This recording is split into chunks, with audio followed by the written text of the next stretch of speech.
The world has not awakened yet. Not really. The sky above you is still a deep blue-black sheet stretched over silent fields. And somewhere beyond the darkness, a rooster has already made a terrible mistake of believing morning has arrived. It calls once, then twice, and then falls quiet again, as though embarrassed by its own impotence. Around you, every cottage still appears asleep. Smoke does not yet curl from the chimneys. Doors remain barred. Even the dogs have not decided whether this day is worth greeting. But beneath that perfect silence, something invisible has already begun counting down. It is older than kings, stronger than laws, and more demanding than any village elder. Dawn is coming, and once the first pale light reaches the eastern hedgerows, every ordinary person in this little settlement will begin racing against a deadline that repeats every single day of their lives. Not a deadline written on paper, not one announced by bells. A deadline measured by sunlight itself, because before the village wakes, survival quietly begins. So settle into your chair, loosen your shoulders, and let the modern world drift gently into the distance. Tonight, we're not following knights into battle or queens into glittering halls. Those stories have had their turn. Instead, we're slipping into the softer footsteps of people whose names never reach history books. The baker's daughter, the old shepherd with aching knees, the widow who knows exactly how much flour remains in the cupboard simply by lifting the sack, the young apprentice who has never slept past sunrise in his entire life. These are the people who carried centuries on their backs without anyone bothering to write their names down. If you listen carefully, you will discover that history isn't only made during dramatic moments. More often, it is stitched together in quiet places before anyone else is awake. Take a slow breath. Can you smell it? The air has that unmistakable coolness that exists only just before dawn. Damp earth exhales yesterday's rain. Fresh cut would rest beside cottage walls, still carrying the sweet scent of sap beneath rough bark. Somewhere nearby, last night's cooking fire has almost surrendered, leaving behind the comforting fragrance of cooling ash mixed with faint traces of barley porridge. Nothing here smells artificial. Nothing here arrives in plastic wrapping or sealed containers. Every scent tells you exactly where it came from. The damp straw beneath your boots, the sheep sleeping inside a nearby pen, the muddy lane that dozens of feet have slowly pressed into the earth over countless seasons, a pile of onions hanging from wooden rafters, bundles of drying herbs tied with simple twine. Everything belongs somewhere. Everything has a purpose. The silence, though, isn't truly silent. Far from it. Close your eyes for a moment, and individual sounds begin separating themselves from the darkness. A horse shifts its weight inside the stable. Leather harnesses creak softly against wooden pegs. A distant owl finishes its final hunt before surrendering the night to smaller birds. Wind brushes gently across thatched roofs, making dry reeds whisper against one another like old neighbors exchanging secrets. Tiny insects continue working without concern for clocks. And somewhere inside the smallest cottage near the edge of the fields, someone is already awake. Not because they want to be, because they have to be. That distinction matters more than you might think. You see, in a village like this, nobody truly owns time. The sun owns it. If clouds steal daylight, work becomes harder. If rain lasts too long, harvests shrink. If winter arrives early, every missed opportunity suddenly becomes frighteningly important. Today feels ordinary. Tomorrow feels ordinary. But 100 ordinary mornings, stitched together without interruption, are what determine whether a family survives another year. There is no weekend waiting patiently around the corner. No vacation planned for summer. No convenient grocery shop if food runs short. Life here depends upon hundreds of tiny tasks performed consistently, almost invisibly, every single day. That's why these moments before sunrise matter so much. They're peaceful, they're beautiful, and they're filled with invisible preparation. Inside the nearest cottage, the first embers are being coaxed back toward life. The fire never truly disappeared overnight. Instead, careful hands buried glowing coals beneath layers of ash before bedtime. It was easier to preserve yesterday's fire than create an entirely new one today. Matches do not exist. Lighters certainly do not. Starting from nothing requires patience. Dry tinder, practice hands, and no small amount of luck. So every evening becomes an investment in tomorrow morning. One small glowing ember survives the darkness. Now watch. The woman kneels beside the hearth. She doesn't rush. She knows exactly where yesterday's warmth still hides. A thin stick gently pushes away pale gray ash. Suddenly, a tiny orange glow. Small, fragile, almost alive. She smiles ever so slightly. Not because it's remarkable, because it's reliable. Dry moss, twisted straw, small splinters shaved from seasoned wood. She arranges them almost like a bird building its nest. Then comes a gentle breath. Not too hard. Too much air scatters ash. Too little leaves the ember sleeping. Another careful breath. A faint thread of smoke curls upward. Another, then soft crackling. The first real sound of the village's new day. Soon enough, flames begin licking around thin sticks before climbing toward thicker logs stacked patiently nearby. Warmth slowly stretches across the room.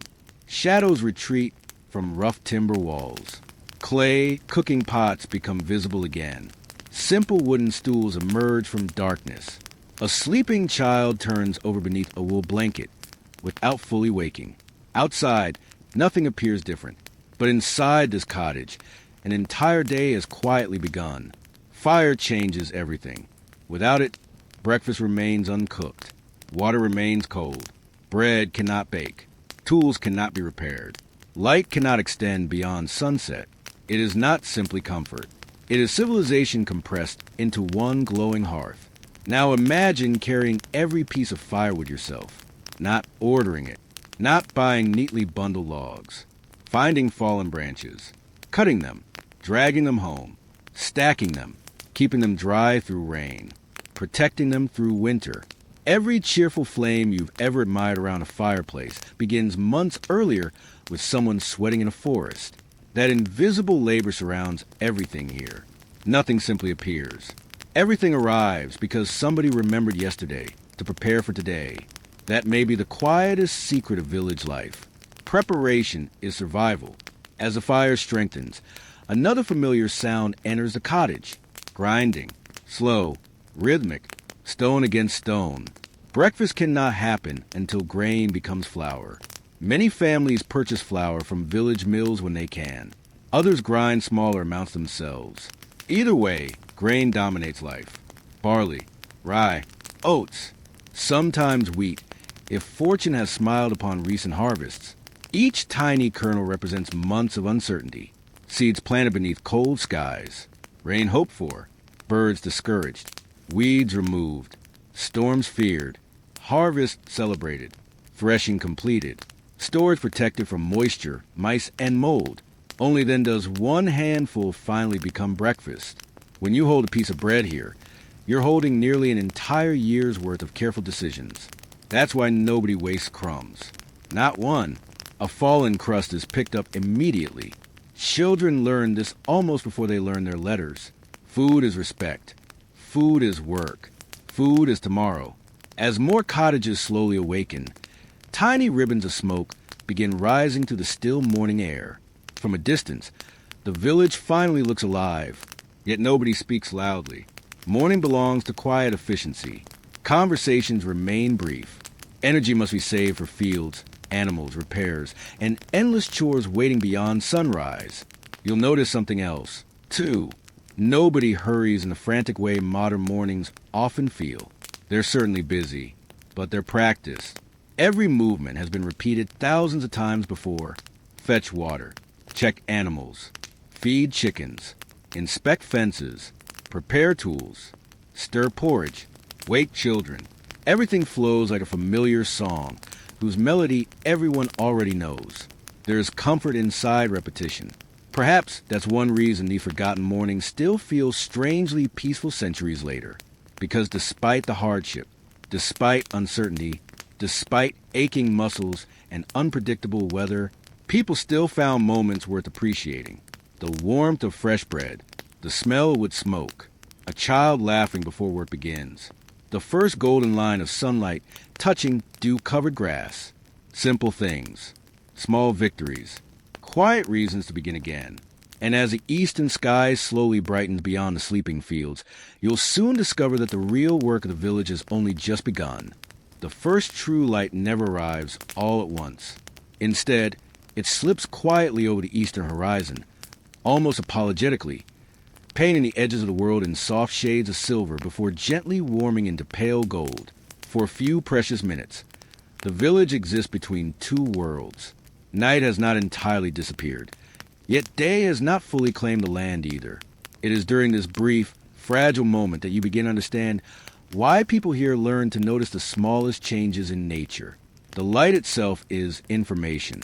It tells the shepherd whether rain may arrive before noon. It tells the farmer whether frost settled across the lower fields during the night. It tells the old woman gathering herbs whether the morning dew will cling long enough to keep delicate leaves fresh. Long before newspapers, weather reports, or glowing screens filled with forecasts, the sky was the village's oldest messenger. Stand quietly beside the narrow dirt path leading toward the fields. Don't speak. Just watch. A thin veil of mist rests across the meadows like a blanket, carefully spread over sleeping earth. Every blade of grass carries a tiny drop of water that catches the growing sunlight. Thousands of sparkling beads appear and disappear as the breeze shifts ever so gently.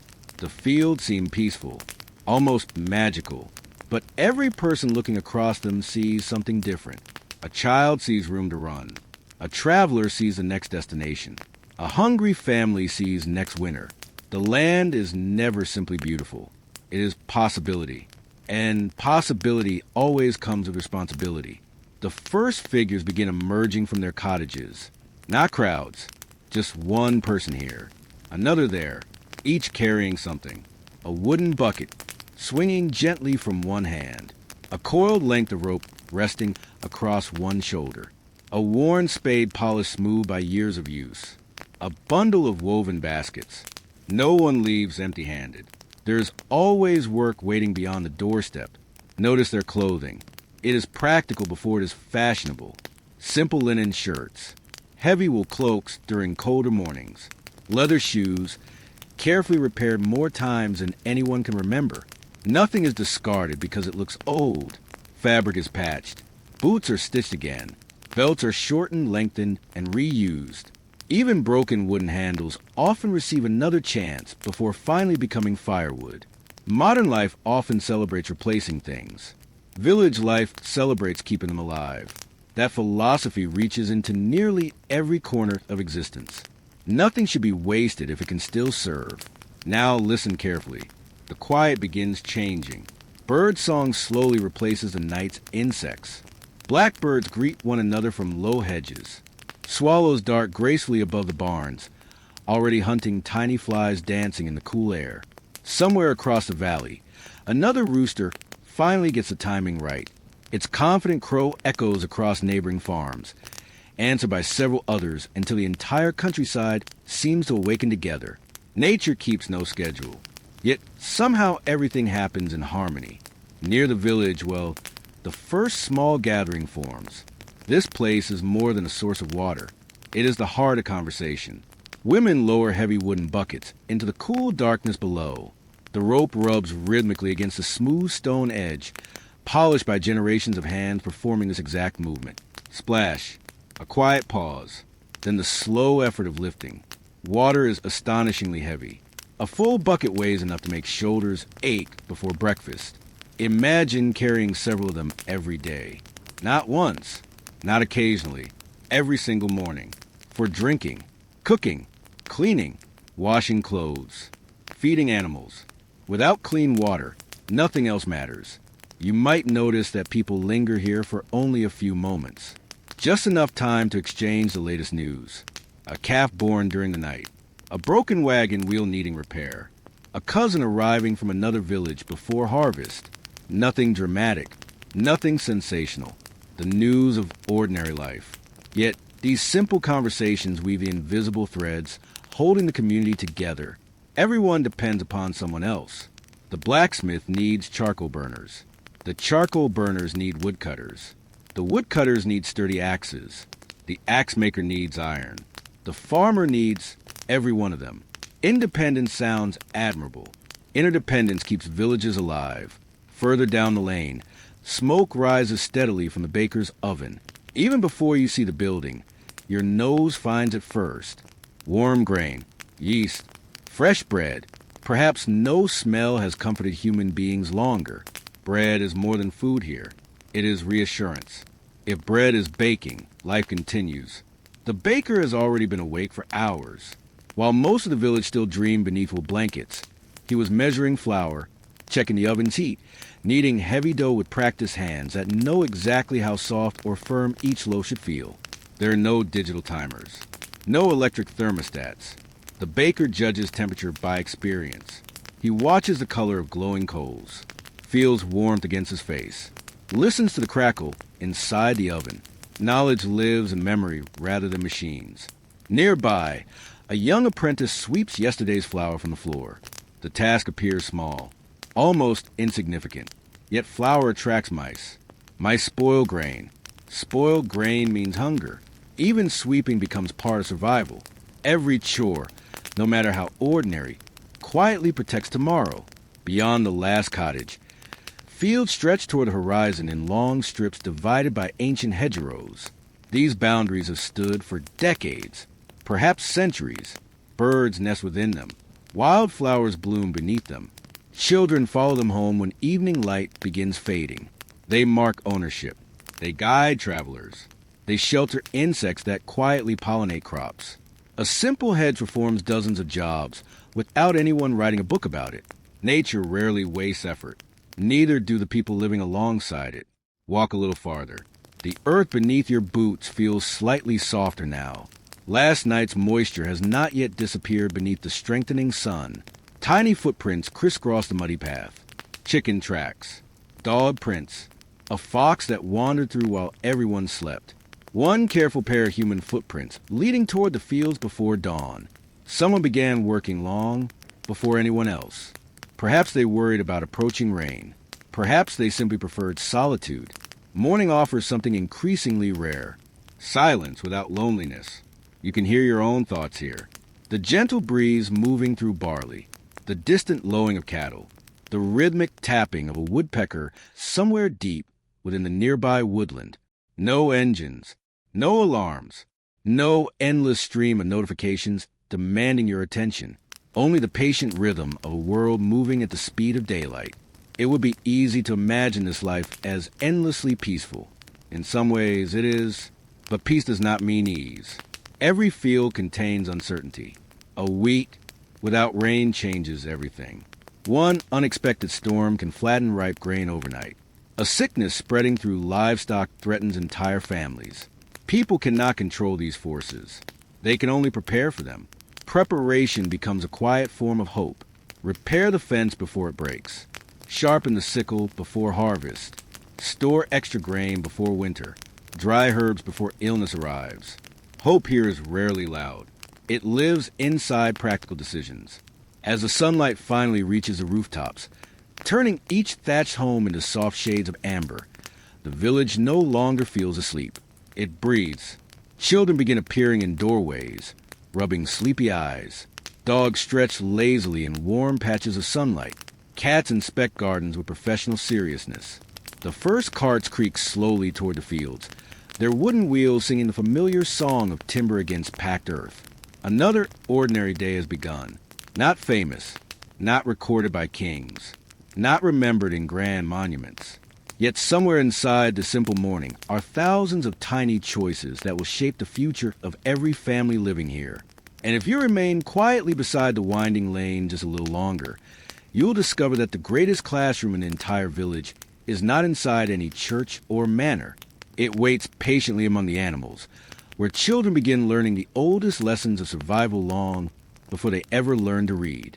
Before a child in this village learns to write a single letter, before they can count beyond the fingers on both hands, before they understand where the kingdom begins or who sits upon its distant throne, they learn something far more immediate.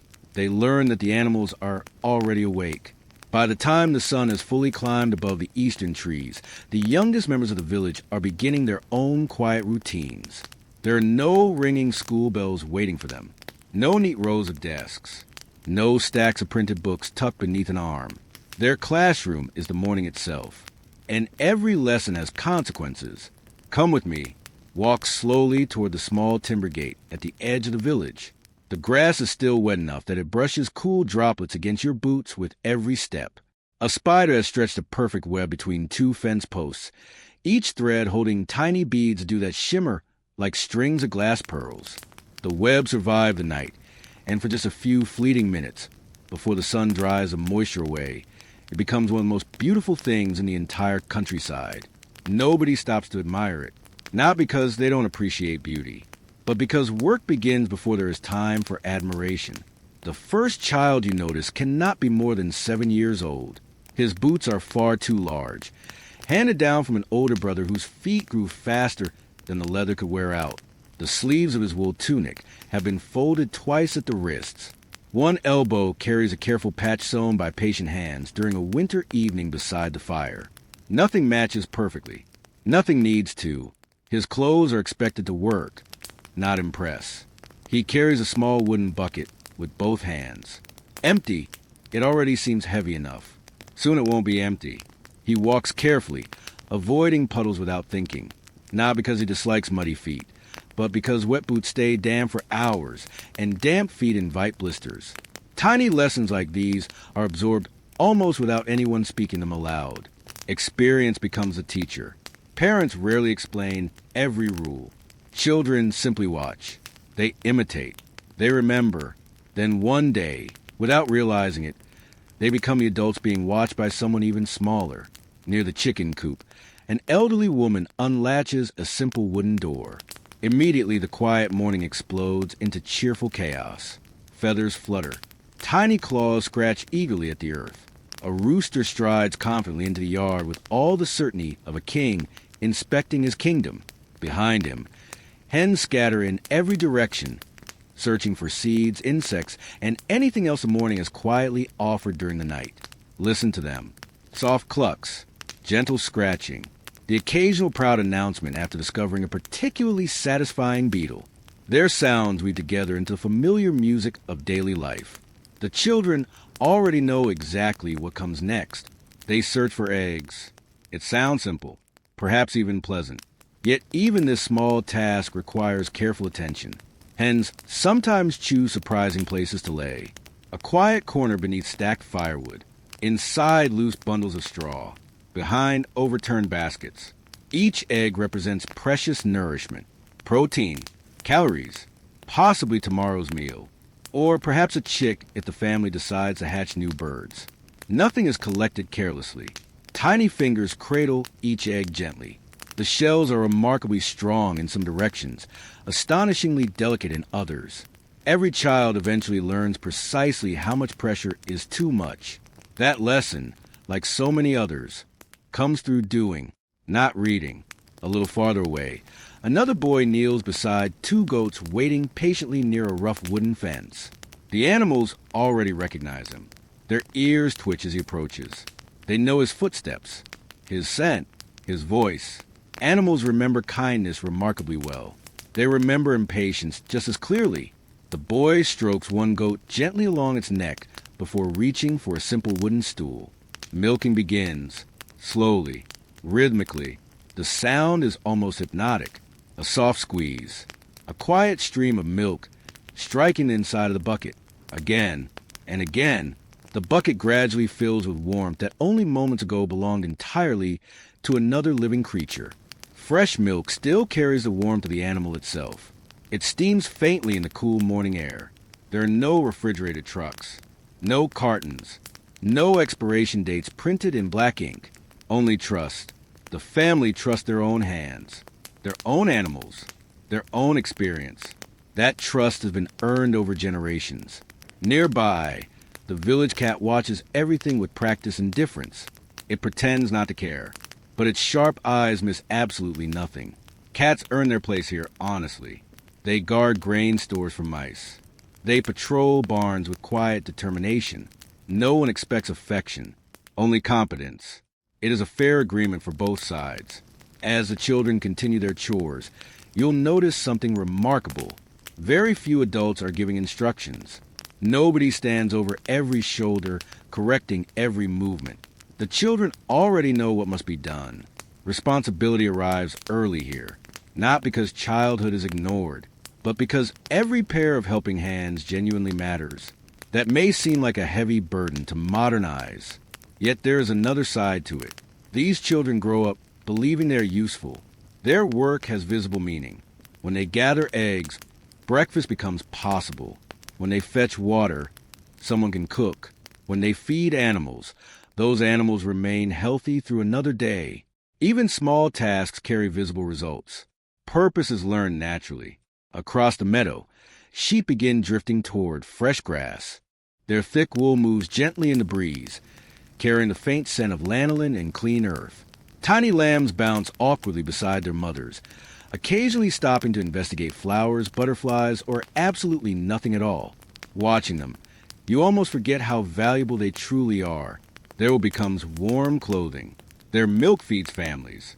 Sometimes, eventually, they provide meat.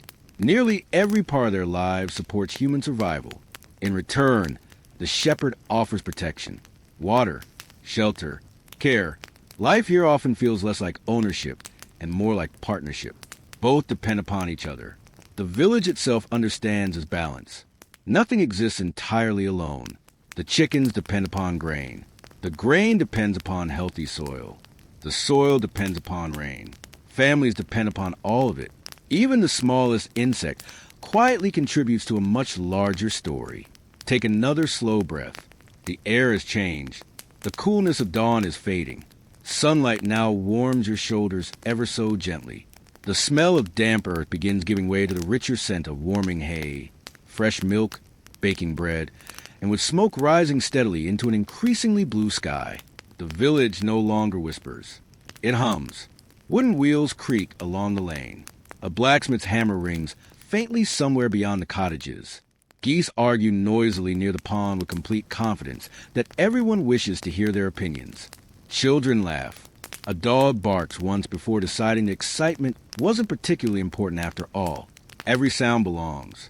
Nothing feels out of place. If you stood here every morning for an entire year, the details would certainly change. Winter frost would replace morning dew. Spring blossoms would perfume the hedgerows. Summer insects would fill the fields with constant music. Autumn wagons would groan beneath heavy harvests.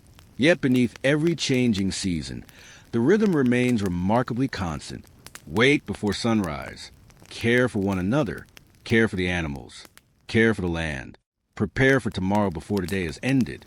Perhaps there's a quiet wisdom hidden inside mornings like these. The people living here could never know the centuries that would follow. They could not imagine electric lights, moving pictures, trains, airplanes, or tiny glowing devices carried inside pockets. Yet they understood something timeless. A community is built one ordinary morning at a time, not through grand speeches, not through heroic battles, but through countless acts of dependable kindness repeated so often they become almost invisible. And as the children finish their chores and the village settles into the steady rhythm of a working day, another lesson is quietly waiting just beyond the barns. One that every family must eventually learn. Because no matter how carefully people prepare, the fields themselves always have the final word. Step a little farther beyond the last cottage.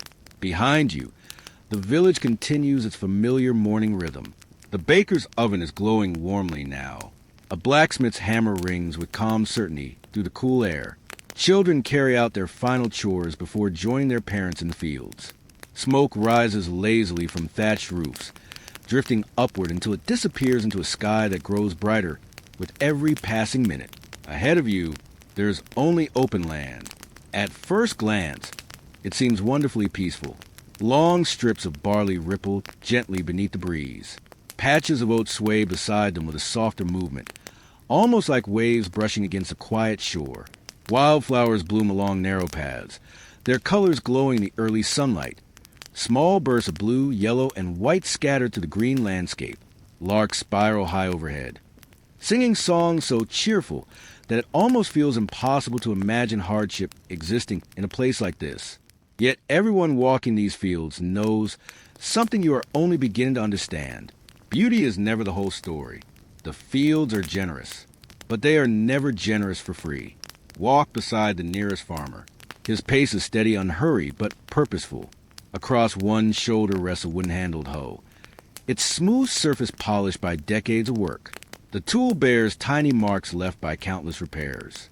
A crack near the handle has been carefully wrapped within strips of iron. Someone refused to let it become useless. That choice tells you almost everything about village life. Nothing is replaced simply because it grows old. Things earn the right to remain. The farmer pauses at the edge of his land. Before doing anything else, he simply looks. He studies the field in complete silence. To someone passing by, it might seem as though nothing is happening. But in truth, this may be the most important work of the morning. He notices where the dew still lingers. He notices where birds have gathered. He notices a patch of barley that leans slightly differently from the rest. He notices footprints crossing soft soil during the night. A fox, perhaps a deer, or maybe one of the neighbor's sheep escaped its enclosure for a midnight adventure. Every tiny detail matters. The field is speaking. He has simply learned how to listen. You and I might call this observation. To him, it is survival. Long before laboratories tested soil or satellites photographed crops from space, people depended upon careful eyes. A single yellowing patch might warn of poor drainage. Fresh molehills could mean roots are being disturbed beneath the surface. Too many birds feeding in one area might reveal insects hidden among the young plants. Nothing escapes attention for long. The land rewards those who notice early. It punishes those who notice too late. Kneel for a moment. Touch the soil with your hand. It feels cool beneath your fingertips, still holding the night's moisture. Tiny grains cling together, dark and rich where yesterday's rain settled. Earthworms slowly disappear beneath the surface, quietly turn the ground long, before anyone invented machines to do the same work. The smell rises immediately. Fresh, mineral-rich, alive. It carries hints of wet leaves, growing roots, and countless seasons layered upon one another. Healthy soil has its own quiet perfume. Every experienced farmer recognizes it instantly. Generations have trusted their noses almost as much as their eyes. Nearby, an older woman reaches down, pull a handful of weeds growing between young vegetables. She does not yank them carelessly. Instead, she loosens the earth first, lifting each unwanted plant together with its roots. If even part of the root remains, the weed will simply return. It is a patient task, one that demands concentration more than strength. As she works, she hums a melody so softly that the breeze almost carries it away. Perhaps it is a song her mother sang, or her grandmother. Nobody wrote it down. It lives only because someone kept singing. History often survives this way, not through monuments, but through ordinary voices repeating familiar tunes while hands remain busy. Around you, dozens of people are working, yet the fields never feel crowded. Families naturally spread themselves across the land. Each knows exactly where their responsibilities begin.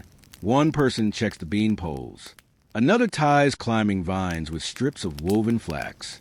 Someone else clears stones that winter frost has slowly pushed toward the surface. Every season seems to invent new stones. No one truly understands how. Each spring, the fields simply offer another collection. Children gather them into wooden carts. The stones later become walls, garden borders, foundations, even obstacles eventually become building materials. Waste is transformed into usefulness. That lesson repeats itself again and again throughout village life. Above all else, these fields teach patience. Nothing important happens quickly here. A seed disappears into darkness.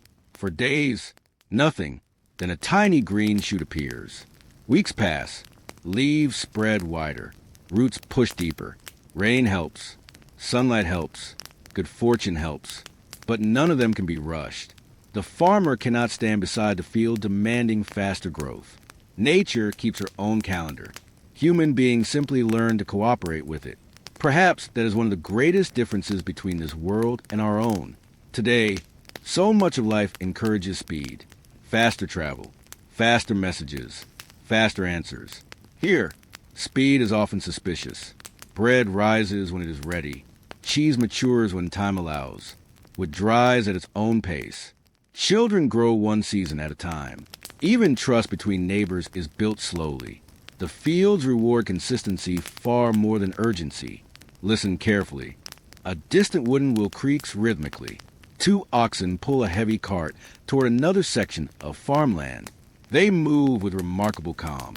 Each step presses deeply into the earth before the next begins. There is no hurry. Their strength lies not in speed, but in endurance. The farmer walking beside them rarely speaks. A gentle click of the tongue, a quiet word, a light touch on the harness. Years together have created understanding beyond language. Animals here are not machines. They are working companions. Each has its own habits, its own temperament, its own small preferences. Experienced farmers know them all. One ox dislikes sudden noises. Another prefers drinking from the eastern stream rather than the western pond. Such details sound insignificant until your entire harvest depends upon cooperation. Now glance toward the horizon. Clouds are beginning to gather. Nothing dramatic. Just soft white shapes drifting lazily across an endless blue sky. Still, more than one farmer notices. Nobody panics. Nobody points. But calculations quietly begin. If rain arrives by afternoon, perhaps hay should wait until tomorrow. If the wind changes, the grain may dry more slowly. If storms linger for several days, other plans must replace today's. Every decision bends gently around the weather. The sky is not merely scenery. It is part of every conversation. As the morning continues, sunlight grows warmer across your shoulders. The cool scent of dew slowly gives way to the fragrance of warming wheat. Crushed herbs beneath busy footsteps, and fresh earth turned by careful hands. Bees drift lazily between blossoms, carrying invisible cargo that no one here fully understands, yet everyone quietly depends upon. Life overlaps with life. Plants nourish insects. Insects nourish birds. Birds protect crops. People protect the land. The land protects everyone in return, at least when treated with patience and respect. Stand still for one final moment. Look back toward the village. From here, the cottages appear wonderfully small. Thin ribbons of smoke rise peacefully into the brightening sky. Children's laughter occasionally floats across the fields before fading into the breeze. It would be easy to believe this little community has always existed, as though these homes simply grew from the earth itself. But every fence, every path, every orchard, every field you see exists because thousands of ordinary mornings like this one were lived by ordinary people who simply refused to give up. They were not trying to become famous. They were trying to make it to next spring. And perhaps that is why their quiet determination still feels so moving all these centuries later. Because beneath the changing fashions, changing kingdoms, and changing names, the hope for one more peaceful morning has always been deeply, unmistakably human. And as the sun climbs higher above the fields, another world begins to stir just beyond the village boundaries. A place of towering trees, hidden streams, and winding woodland paths where firewood, wild herbs, and unexpected dangers quietly wait for those willing to enter the forest. If the fields feed the village, the forest keeps it alive. From the edge of the meadow, the woodland appears almost welcoming. Sunlight filters through the branches in long golden ribbons, illuminating patches of moss so soft they seem woven from velvet. Tall oaks stand beside graceful ash trees, while hazel and hawthorn crowd the lower paths in tangled green walls. A gentle breeze stirs the leaves overhead, and for a moment the entire forest seems to breathe. It would be easy to think of this place as peaceful. The villagers certainly do, but they also know better than to mistake peace for simplicity. The forest is generous. It offers warmth, medicine, timber, berries, mushrooms, woven branches, clean streams, and shelter from summer heat. It also asks something in return. Respect. Not fear. Not confidence. Respect. Come with me along the narrow footpath leading beneath the trees. Notice how quickly the world changes. Only a few moments ago, you stood beneath open sky with sunlight stretching across wide fields. Here, the air feels cooler almost immediately. The thick canopy softens the morning light until everything glows in shades of green and amber. The ground beneath your boots no longer crunches with dry earth. Instead, it yields gently. Layers of fallen leaves cushion every step. Hidden roots weave quietly beneath the soil. Small patches of moss cling to old stones like soft green blankets, still damp from the night's cool air. Take a slow breath. The smell is entirely different here. Gone is the warm scent of fresh bread and chimney smoke drifting from a village. Instead, the forest carries a fragrance of wet bark, rich earth, pine needles, mushrooms, and slowly decaying leaves. To modern noses, it might simply smell like the woods. To the villagers, every scent tells a story. Fresh-cut oak means someone has been gathering timber. The sharp aroma of crushed pine suggests recent windfall branches. A patch of sweet wild garlic hints that spring has fully settled across the valley. Even the scent of damp soil changes after several days of rain. The forest speaks in fragrances as much as sounds. And there are many sounds. Listen carefully. A wood pigeon calls somewhere high above, its gentle rhythm echoing between the trunks. Tiny songbirds dart from branch to branch, their cheerful conversations never seeming to pause. Far overhead, leaves rustle together in a language carried only by the wind. Occasionally, a twig snaps. You stop, not from fear, simply curiosity. Perhaps a deer moving carefully through the undergrowth. Perhaps a squirrel leaping between branches. Or perhaps another villager already gathering firewood before the sun grows too warm. Nothing here wastes energy, making unnecessary noise. The forest rewards quiet footsteps. Ahead of us walks an older man, carrying a simple axe across one shoulder. Its iron head has been sharpened countless times. The wooden handle fits perfectly into his hand, polished smooth through decades of use. He does not walk aimlessly. He follows paths learned so long ago that he scarcely needs to think about them. These are not roads marked on maps. They exist in memory. A bent oak tree, a moss-covered boulder, a stream that sings a little louder after heavy rain. Each landmark quietly guides him deeper into familiar woodland. He reaches a clearing where several fallen branches lie scattered beneath an ancient beech tree. Notice something important. He does not immediately cut down a healthy tree. Instead, he studies what the forest has already offered. A storm several nights ago loosened heavy limbs. Nature has done much of the work. The villagers understand that a living tree will continue providing shade, acorns, homes for birds, and future timber. A fallen branch, however, is ready to become warmth. The axe rises, then falls, not violently, deliberately. Each swing is measured.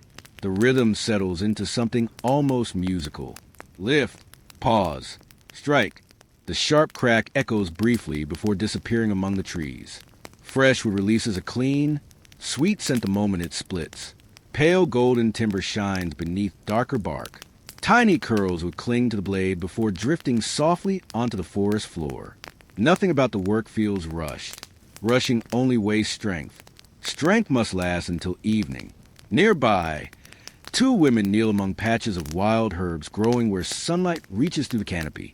They carry woven baskets, hanging lightly from one arm. Their hands move slowly, patiently.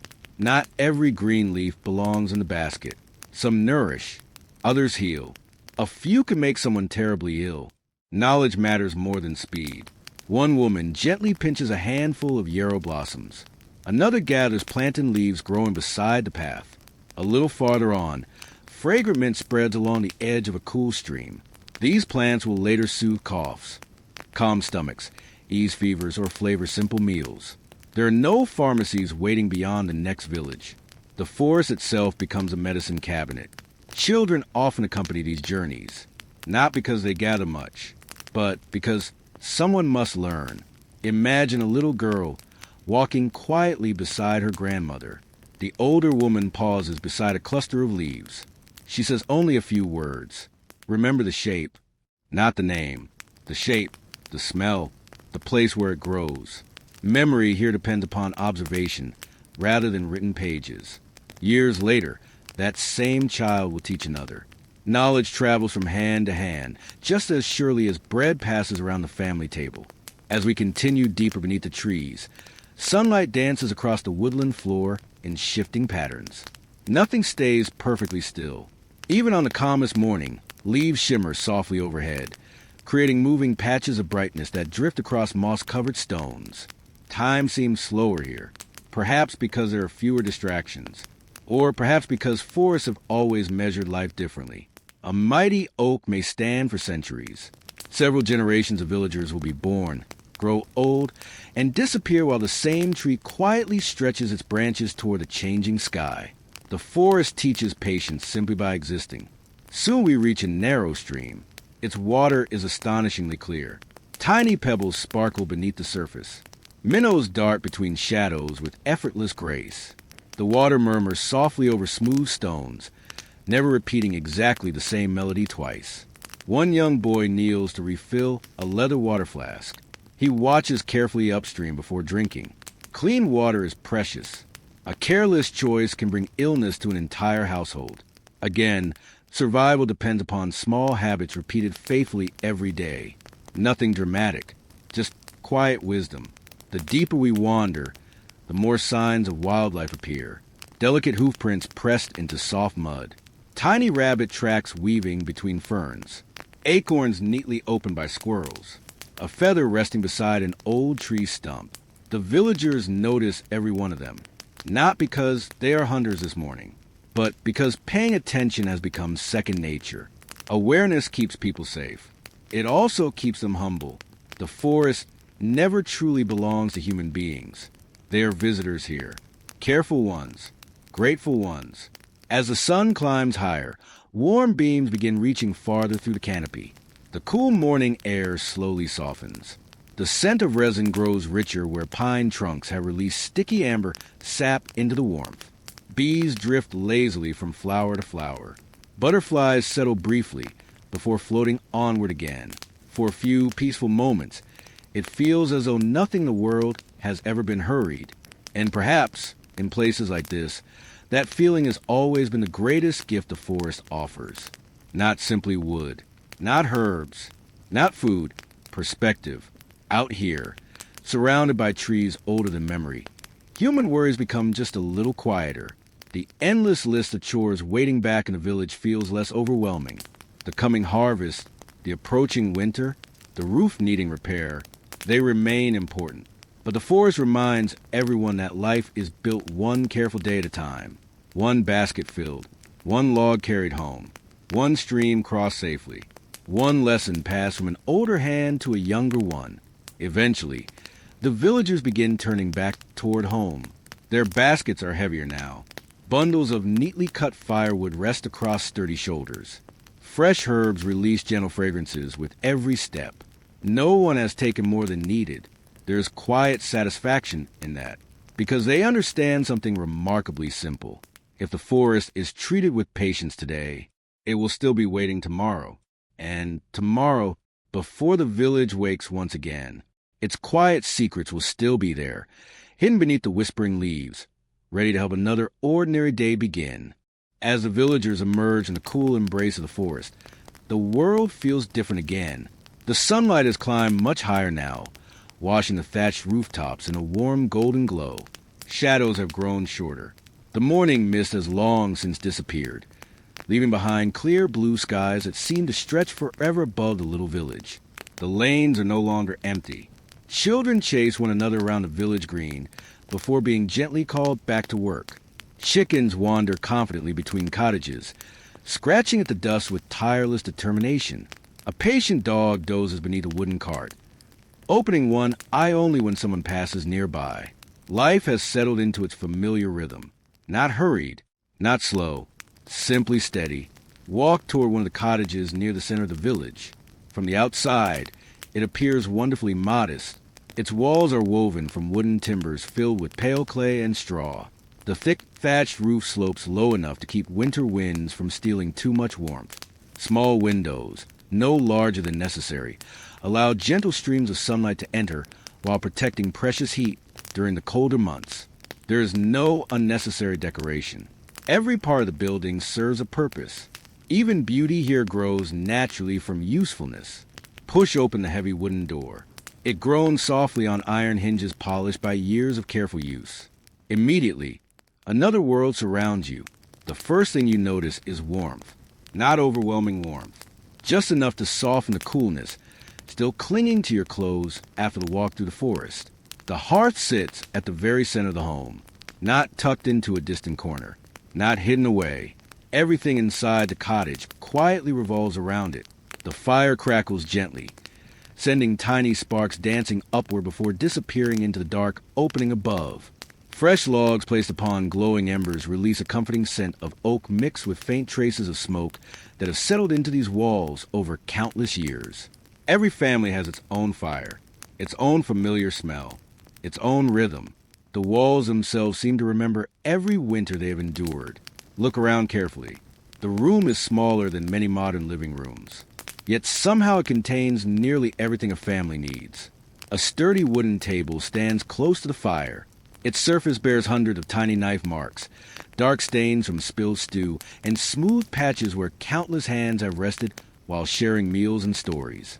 This table has witnessed births, arguments, laughter, quiet evenings, long winters, good harvests, poor ones. It has never spoken a word, yet it has held an entire lifetime. Along one wall rests a simple bench. It serves as a seat during meals, a place for sewing during the afternoon. Sometimes, when relatives visit, it becomes a bed for the night. Furniture here rarely performs only one task. Space is precious. Everything must earn its place. Above the fire hangs a heavy iron pot suspended from an adjustable hook. Steam curls gently from beneath its lid. Inside, something wonderfully familiar is slowly cooking. Not a grand feast, not a complicated recipe. A humble stew, barley, onions, carrots, perhaps a few beans. If fortune has been especially kind, a small piece of smoked meat adds richness to the broth. The ingredients change with the seasons. The purpose never does. To nourish. The smell fills every corner of the cottage. Earthy vegetables, fresh herbs gathered only hours ago, with smoke blending softly with simmering broth. It is impossible to separate one scent from another. Together they create something unmistakable. Home. Notice how nothing inside the room is silent. The fire whispers. The pot bubbles softly, which settles with tiny creaks as the warmth reaches deep into its beams. Somewhere in the rafters, a sparrow briefly lands before fluttering away again. Even the spinning wheel in the corner seems ready to begin its quiet song. Nothing here shouts for attention. Instead, every sound joins a gentle chorus that has comforted families for generations. Near the window, sunlight falls across a woman seated beside a basket overflowing with wool. She works almost without looking. Her fingers twist loose fibers into smooth thread with astonishing confidence. The spinning wheel hums steadily, round and round, again and again. There is something almost hypnotic about its rhythm. Each strand of thread seems impossibly thin, yet hundreds of these delicate threads will eventually become warm cloth, blankets, shirts, stockings, cloaks. Every piece begins here, one careful turn at a time. Modern clothing often arrives complete, folded neatly on a shelf. Here, every garment carries invisible hours within its fabric. Someone raised a sheep, someone sheared the wool, someone washed it, carded it, spun it, wove it, sewed it, repaired it. Clothing is not merely worn, it is remembered. Across the room, an elderly grandfather carefully repairs a wooden stool. One leg has loosened over the years. Instead of replacing it, he gently removes a worn peg, carves another from a piece of ash wood, and fits it into place with quiet satisfaction. The stool will probably serve another decade, perhaps longer. Watching him work, you begin to understand something important. Repair is not a sign of poverty. It is a sign of respect. Respect for the materials. Respect for the labor that created them. Respect for the future person who will one day use them. Outside, a faint breeze drifts through the open doorway, carrying the scent of sun-warmed grass. Inside, the fire continues glowing patiently. The contrast feels comforting. The cottage protects without separating its family from the world beyond. Children move in and out throughout the day. One brings fresh water from the well. Another delivers eggs collected that morning. A little girl proudly places a handful of herbs upon the table. Her grandmother smiles, not because the basket is full, but because a child remembered exactly which leaves to gather. Knowledge is quietly becoming tradition. No ceremony marks the moment. No applause follows. Learning simply becomes part of everyday life. As midday approaches, neighbors begin stopping by, not for long visits, just a few moments. One man borrows a wooden plane to smooth rough timber. Another returns a basket used during berry season. A woman exchanges a small piece of cheese for freshly baked bread. Very little money changes hands. Trust does. Everyone understands that someday they too may need help. Generosity becomes another form of preparation. The village survives because no household stands entirely alone. Perhaps the greatest surprise for a modern visitor is how little separates work from family life. Children learn by watching. Adults teach by doing. Stories are shared while repairing tools. Songs are sung while spinning wool. Advice is offered while kneading dough. Life is not divided into neat compartments. Everything flows together. Work, rest, conversation, learning, love, all gathered beneath one roof around one steady fire. The hearth becomes more than a place to cook. It becomes a heart that keeps the household alive. As the afternoon sun slowly shifts across the floor, painting new patterns of light upon the worn wooden planks, the cottage grows briefly quieter. The busiest hours of the morning have passed. The hardest work in the fields continues beyond the windows. Inside, however, there's a precious pause. Just enough time to mend a shirt, sharpen a knife, share a bowl of warm stew, or simply sit for a moment, listening to the comforting crackle of burning oak while sunlight dances across the smoke-darkened beams overhead. These peaceful pauses rarely appear in history books. No chronicler recorded them. No king noticed them. Yet perhaps they were the moments people remembered most clearly. Not the grand festivals, not the distant battles, but the quiet warmth of an ordinary afternoon, the smell of fresh bread, the sound of a familiar voice, the certainty that, for one more day at least, everyone you loved had returned safely home. And as the shadows slowly begin to lengthen outside, another chapter of village life quietly unfolds. The craftsman, whose patient hands transform simple materials into tools that make every ordinary day possible, are just beginning the most satisfying hours of their work. There is a curious sound that drifts across the village every afternoon. It is neither loud nor hurried. It does not compete with the birds singing in the hedgerows or the gentle rustle of grain moving in the breeze. Instead, it arrives in patient intervals.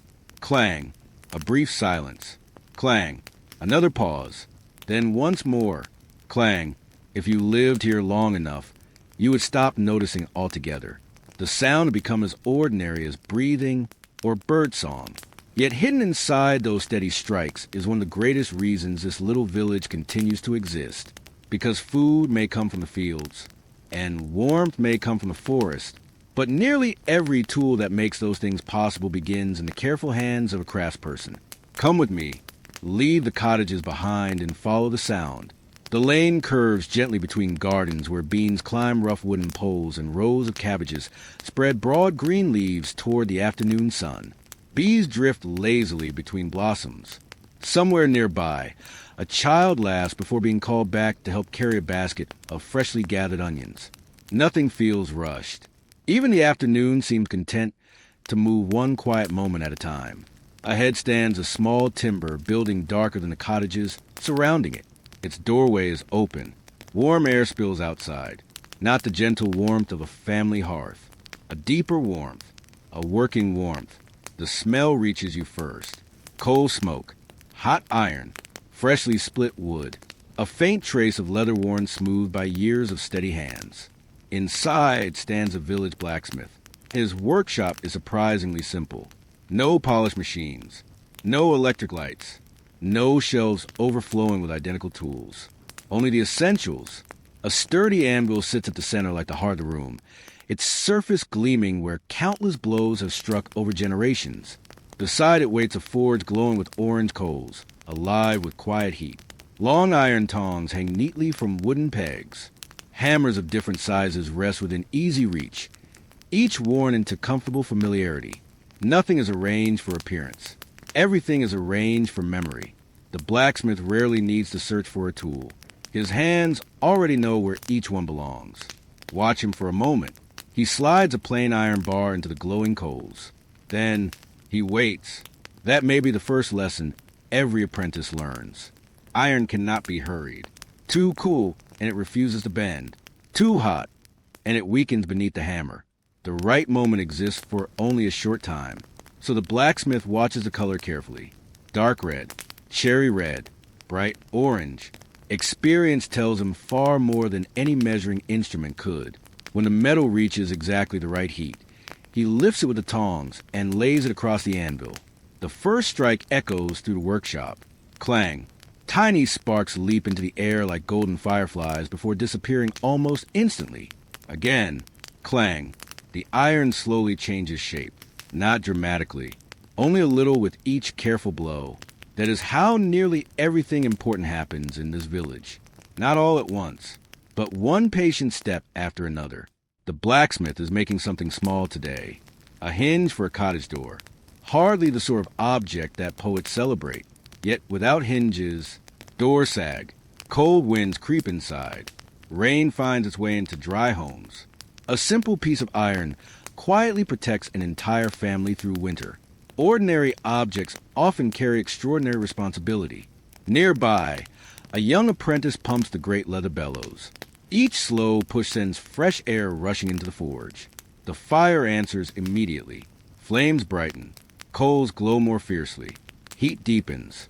The apprentice's work may seem unremarkable, yet the blacksmith cannot continue without him.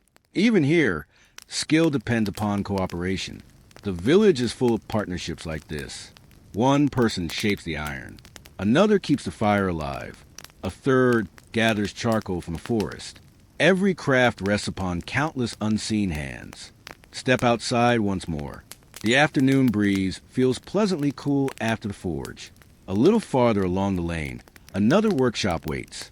This one smells entirely different. Fresh pine, oak shavings, sweet resin, newly cut timber. The carpenter is at work.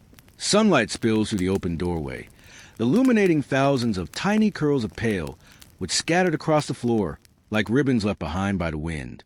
Each shaving began as part of a rough plank only moments ago. Now they lie curled into delicate spirals no thicker than parchment. The carpenter smiles quietly as he runs his hand across a smooth board, which speaks differently from iron. It has a grain, a direction, a memory of the tree it once was. Push against that grain carelessly, and the timber may split. Work with it patiently, and it almost seems willing to help. His tools are wonderfully familiar. Hand saws, wooden planes, chisels, mallets, nothing powered by engines. Only muscle, practice, and remarkable attention. He is building a cradle. Simple, strong. Its curved rockers are shaped with gentle precision. Soon another child will sleep inside it. Perhaps years from now, that same cradle will welcome another baby. Then another. Furniture here often outlives the people who first built it.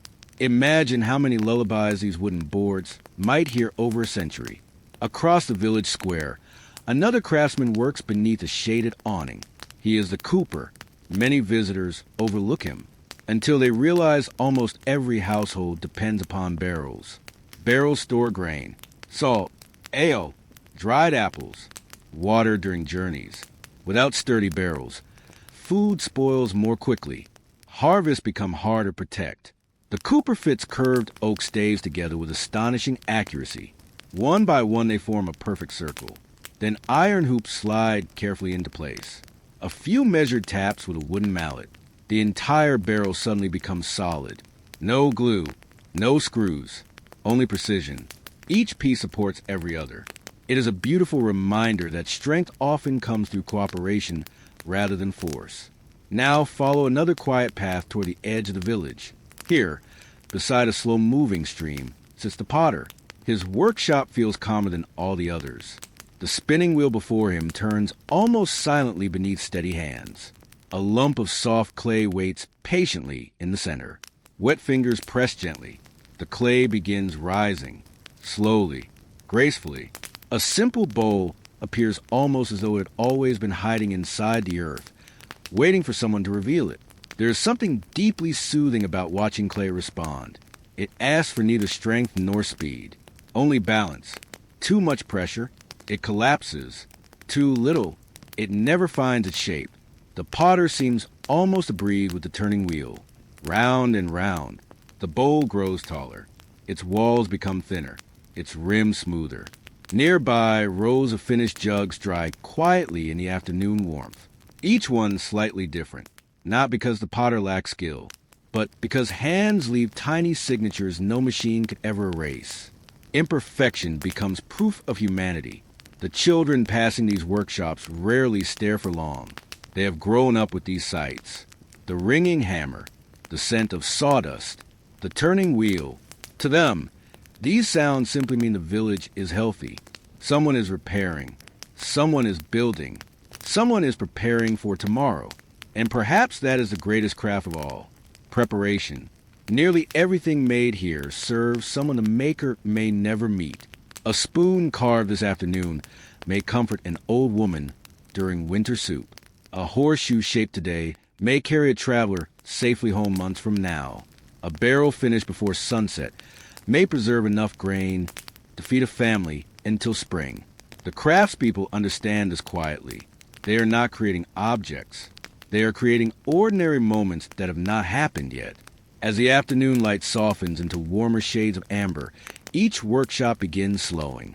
The forge cools little by little. Wood shavings are swept into neat piles for tomorrow's fire. Fresh pottery rests beneath cloth to dry. Tools return to their familiar places upon wooden walls. Nothing is left carelessly. Tomorrow will arrive soon enough.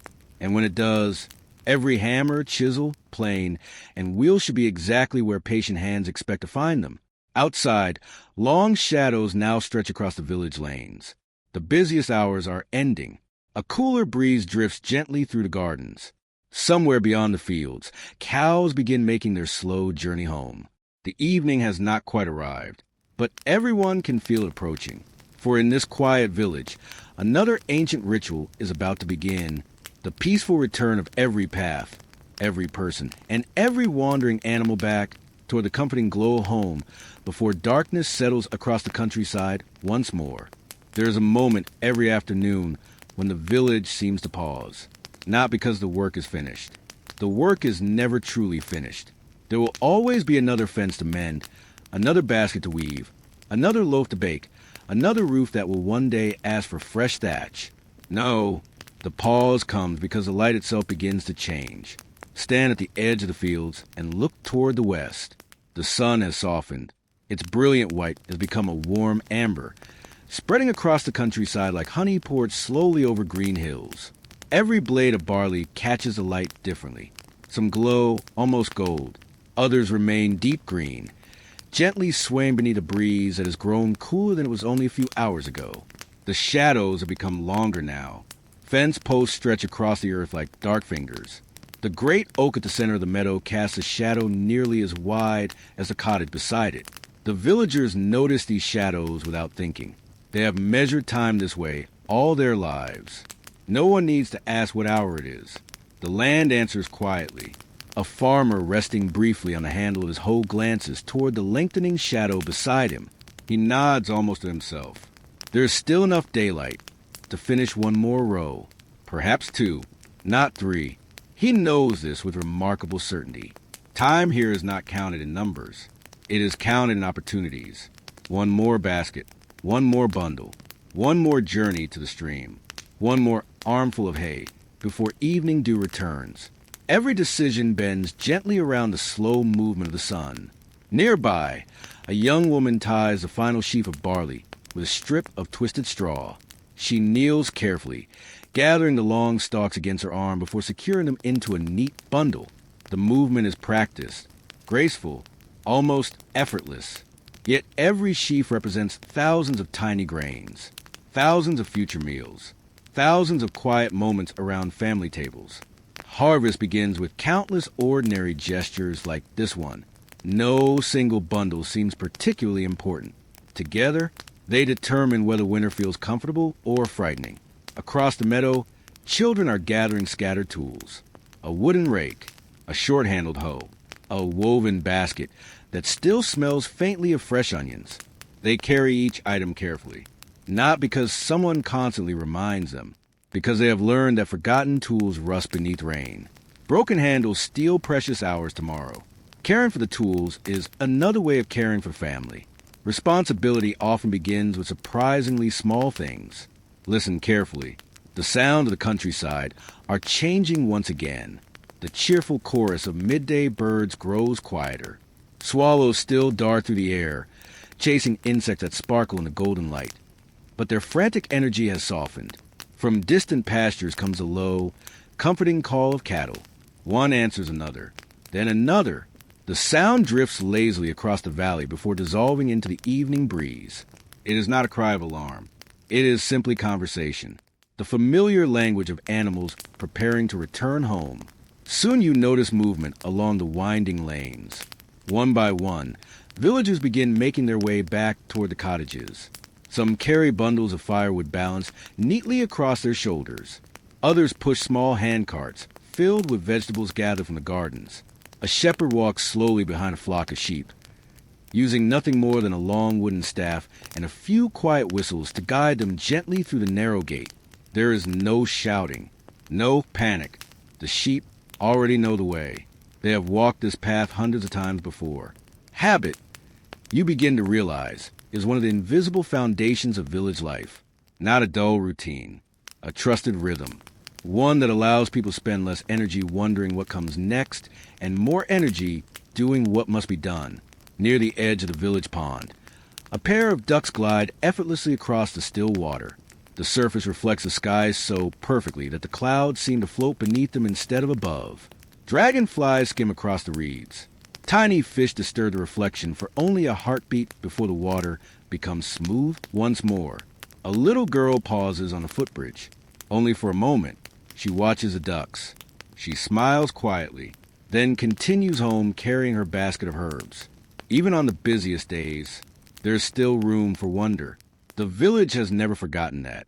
As we walk farther along the lane, the scent of evening begins replacing the smells of the afternoon. Fresh bread emerges from cooling ovens. Stew simmers gently inside iron pots. With smoke rises once again into the calm sky. Someone has begun roasting onions over glowing embers. Their sweet aroma drifts through the gardens, blending with rosemary, thyme, and a faint perfume of lavender growing beside cottage walls. The entire village smells comforting, not because every family eats lavishly, far from it, but because familiar scents have a remarkable way of making people feel safe. Perhaps that has always been true. One elderly man sits outside his doorway, slowly sharpening a sickle against a smooth whetstone. He is no longer working the fields today. Tomorrow's work has quietly begun instead. The stone slides across the curved blade with a soft, steady whisper, back and forth. Again and again, preparation never truly ends. Neither does hope. Children gather nearby, their chores finally complete. For a little while, the lane belongs to them. One rolls a wooden hoop with a simple stick, laughing as it wobbles over uneven ground. Another has carved tiny animals from scraps of wood, a small horse, a sheep, perhaps a dog with ears slightly too large. The toys are wonderfully imperfect, made not by factories, but by fathers, grandfathers, older sisters, or patient neighbors during quiet winter evenings. Every toy carries the fingerprints of someone who cared enough to make it. As daylight slowly softens, neighbors begin greeting one another outside their homes. No lengthy conversations, just familiar words exchanged across low garden fences. How did the barley fare today? Did your cow recover? Will you need help repairing the gate tomorrow? These simple questions weave invisible threads stronger than rope. Everyone knows there may come a day when they themselves will need an extra pair of hands.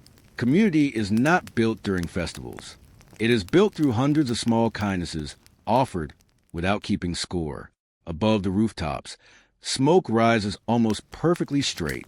The wind has become wonderfully gentle. The air carries a pleasant warm stored by the earth throughout the day. Yet beneath it lies the first cool whisper of approaching night. Even the village dogs seem calmer now. One stretches beneath a cart. Another circles twice before settling beside the doorway it has guarded for years. Cats appear from mysterious places, as they always seem to do, slipping silently between gardens in search of one last adventure before darkness settles. The blacksmith closes the heavy doors of his workshop. The carpenter gathers his tools. The cooper rolls a finished barrel beneath shelter. The potter covers fresh clay with damp cloth, so it will remain workable tomorrow. Each craft pauses. None truly ends. Tomorrow morning, before the village wakes, the rhythm will begin again exactly where it left off. That continuity brings a quiet comfort difficult to describe. Generations have lived these evenings. Parents, grandparents, great-grandparents, children not yet born. The same paths, the same sunset, the same gentle return home. Stand for one final moment in the middle of the lane. The golden light now rests softly upon every rooftop. Windows glow with reflected sunshine before firelight eventually replaces it. The day's labor is gently folding itself into memory. Soon bowls of warm stew will gather families around their hearths. Stories will replace the sounds of tools. Laughter will rise where hammers once rang. Outside, the first stars will quietly begin appearing above the darkening fields. And inside every humble cottage, another timeless tradition will unfold. The evening meal, where bread is broken, stories are shared, and an ordinary day becomes part of family's history. By the time the first star appears above the western hills, the village has grown wonderfully quiet again. Not silent, never silent. There is always the distant bark of a dog answering another somewhere across the fields. A horse shifts gently inside its stable, the soft rustle of straw accompanying the slow rhythm of its breathing. From beyond the hedgerows, crickets begin their evening chorus, patient and unhurried, filling the cooling air with a song that has welcomed night for countless generations. Yet compared to the steady labor of the day, the village seems to exhale. The hardest work is over. Tomorrow's work has not yet begun. Between those two realities exists one of the most treasured parts of the day, the evening meal. Come inside once more. The heavy wooden door closes softly behind you, and almost immediately the cool evening air gives way to the gentle warmth of the hearth. The fire has settled into glowing embers with a few carefully placed logs resting across them. Their slow-burning flames dance lazily, casting golden light across the room. The shadows seem alive. They stretch along the timber walls, climbing across hanging bundles of dried herbs, woven baskets, and polished wooden shelves where earthenware bowls wait patiently for tomorrow morning. There is no bright overhead light, no switch to press, only fire, and perhaps one or two tallow candles whose small flames flicker whenever the door opens. The room feels softer because of it. Edges blur, faces glow warmly. The entire cottage seems to breathe with the fire. The family gathers gradually. No one rushes to the table. A father washes the soil from his hands in a wooden basin near the doorway. The water grows cloudy almost immediately, carrying away a day's worth of earth from beneath his fingernails. His palms are rough, crossed with tiny cuts earned honestly from tools, rope, timber, and stone. Nearby, a young boy carefully hangs his father's broad-brimmed straw hat upon a wooden peg. He does it without being asked. He has seen it done every evening for as long as he can remember. Habits become traditions long before anyone gives them a name. At the hearth, a mother lifts a heavy iron pot from its hook with practiced ease. Steam curls upward in fragrant clouds, carrying the comforting aroma of barley, onions, carrots, herbs, and a little smoked bacon saved carefully for flavor rather than abundance. She stirs the stew slowly with a long wooden spoon. The bubbling sound is gentle, almost sleepy. Each circle of the spoon brings vegetables from the bottom to the top, mixing flavors that have quietly shared the afternoon together. Cooking here is rarely dramatic. It is patient. The youngest child places rough wooden bowls upon the table. They do not match perfectly. One is slightly deeper. Another bears a tiny crack that was repaired years ago. A third has been polished so often by countless hands that it shines softly in the firelight. No one minds. Every bowl has its own history. Every scratch has been earned. Fresh bread rests upon a simple linen cloth in the center of the table. Its crust crackles faintly as it cools. The smell alone seems capable of filling the entire room with comfort. The loaf is neither perfectly round nor perfectly smooth. Its shape reflects the hands that kneaded it. That imperfection makes it beautiful. Before anyone eats, there's a quiet pause. Not awkward, not forced, simply respectful. For just a heartbeat, every pair of hands becomes still. The day has been long. The meal is simple. Yet everyone present understands something important. Food is never ordinary. Someone planted the grain. Someone carried the water. Someone gathered the firewood. Someone tended the garden. Someone baked the bread. Someone stirred the pot all afternoon. A meal is never the work of one person. It is the work of an entire household.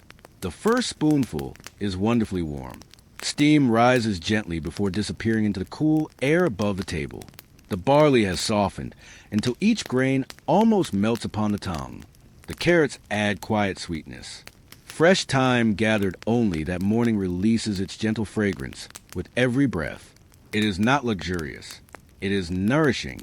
Sometimes that is enough, perhaps more than enough. Conversation begins slowly. Nobody feels the need to fill every silence. One child proudly announces finding 3 eggs hidden beneath a stack of firewood. Another laughs while describing a stubborn goat that refused to enter its pen until tempted with fresh cabbage leaves. The grandfather smiles without interrupting. He has heard similar stories for decades. Each generation believes such adventures are entirely new. Perhaps they are. The details change. The joy remains. Soon the conversation turns toward tomorrow. Will the weather hold? Should the eastern fence finally be repaired? Has the barley dried enough for another day's work? No one speaks with certainty. Predictions belong to the sky. Preparation belongs to people. The old grandmother reaches into a small woven basket beside her chair. Inside rests a collection of socks waiting to be mended. Even while listening to the conversation, her fingers move almost without thought. Needle, thread, pull, turn. Another careful stitch.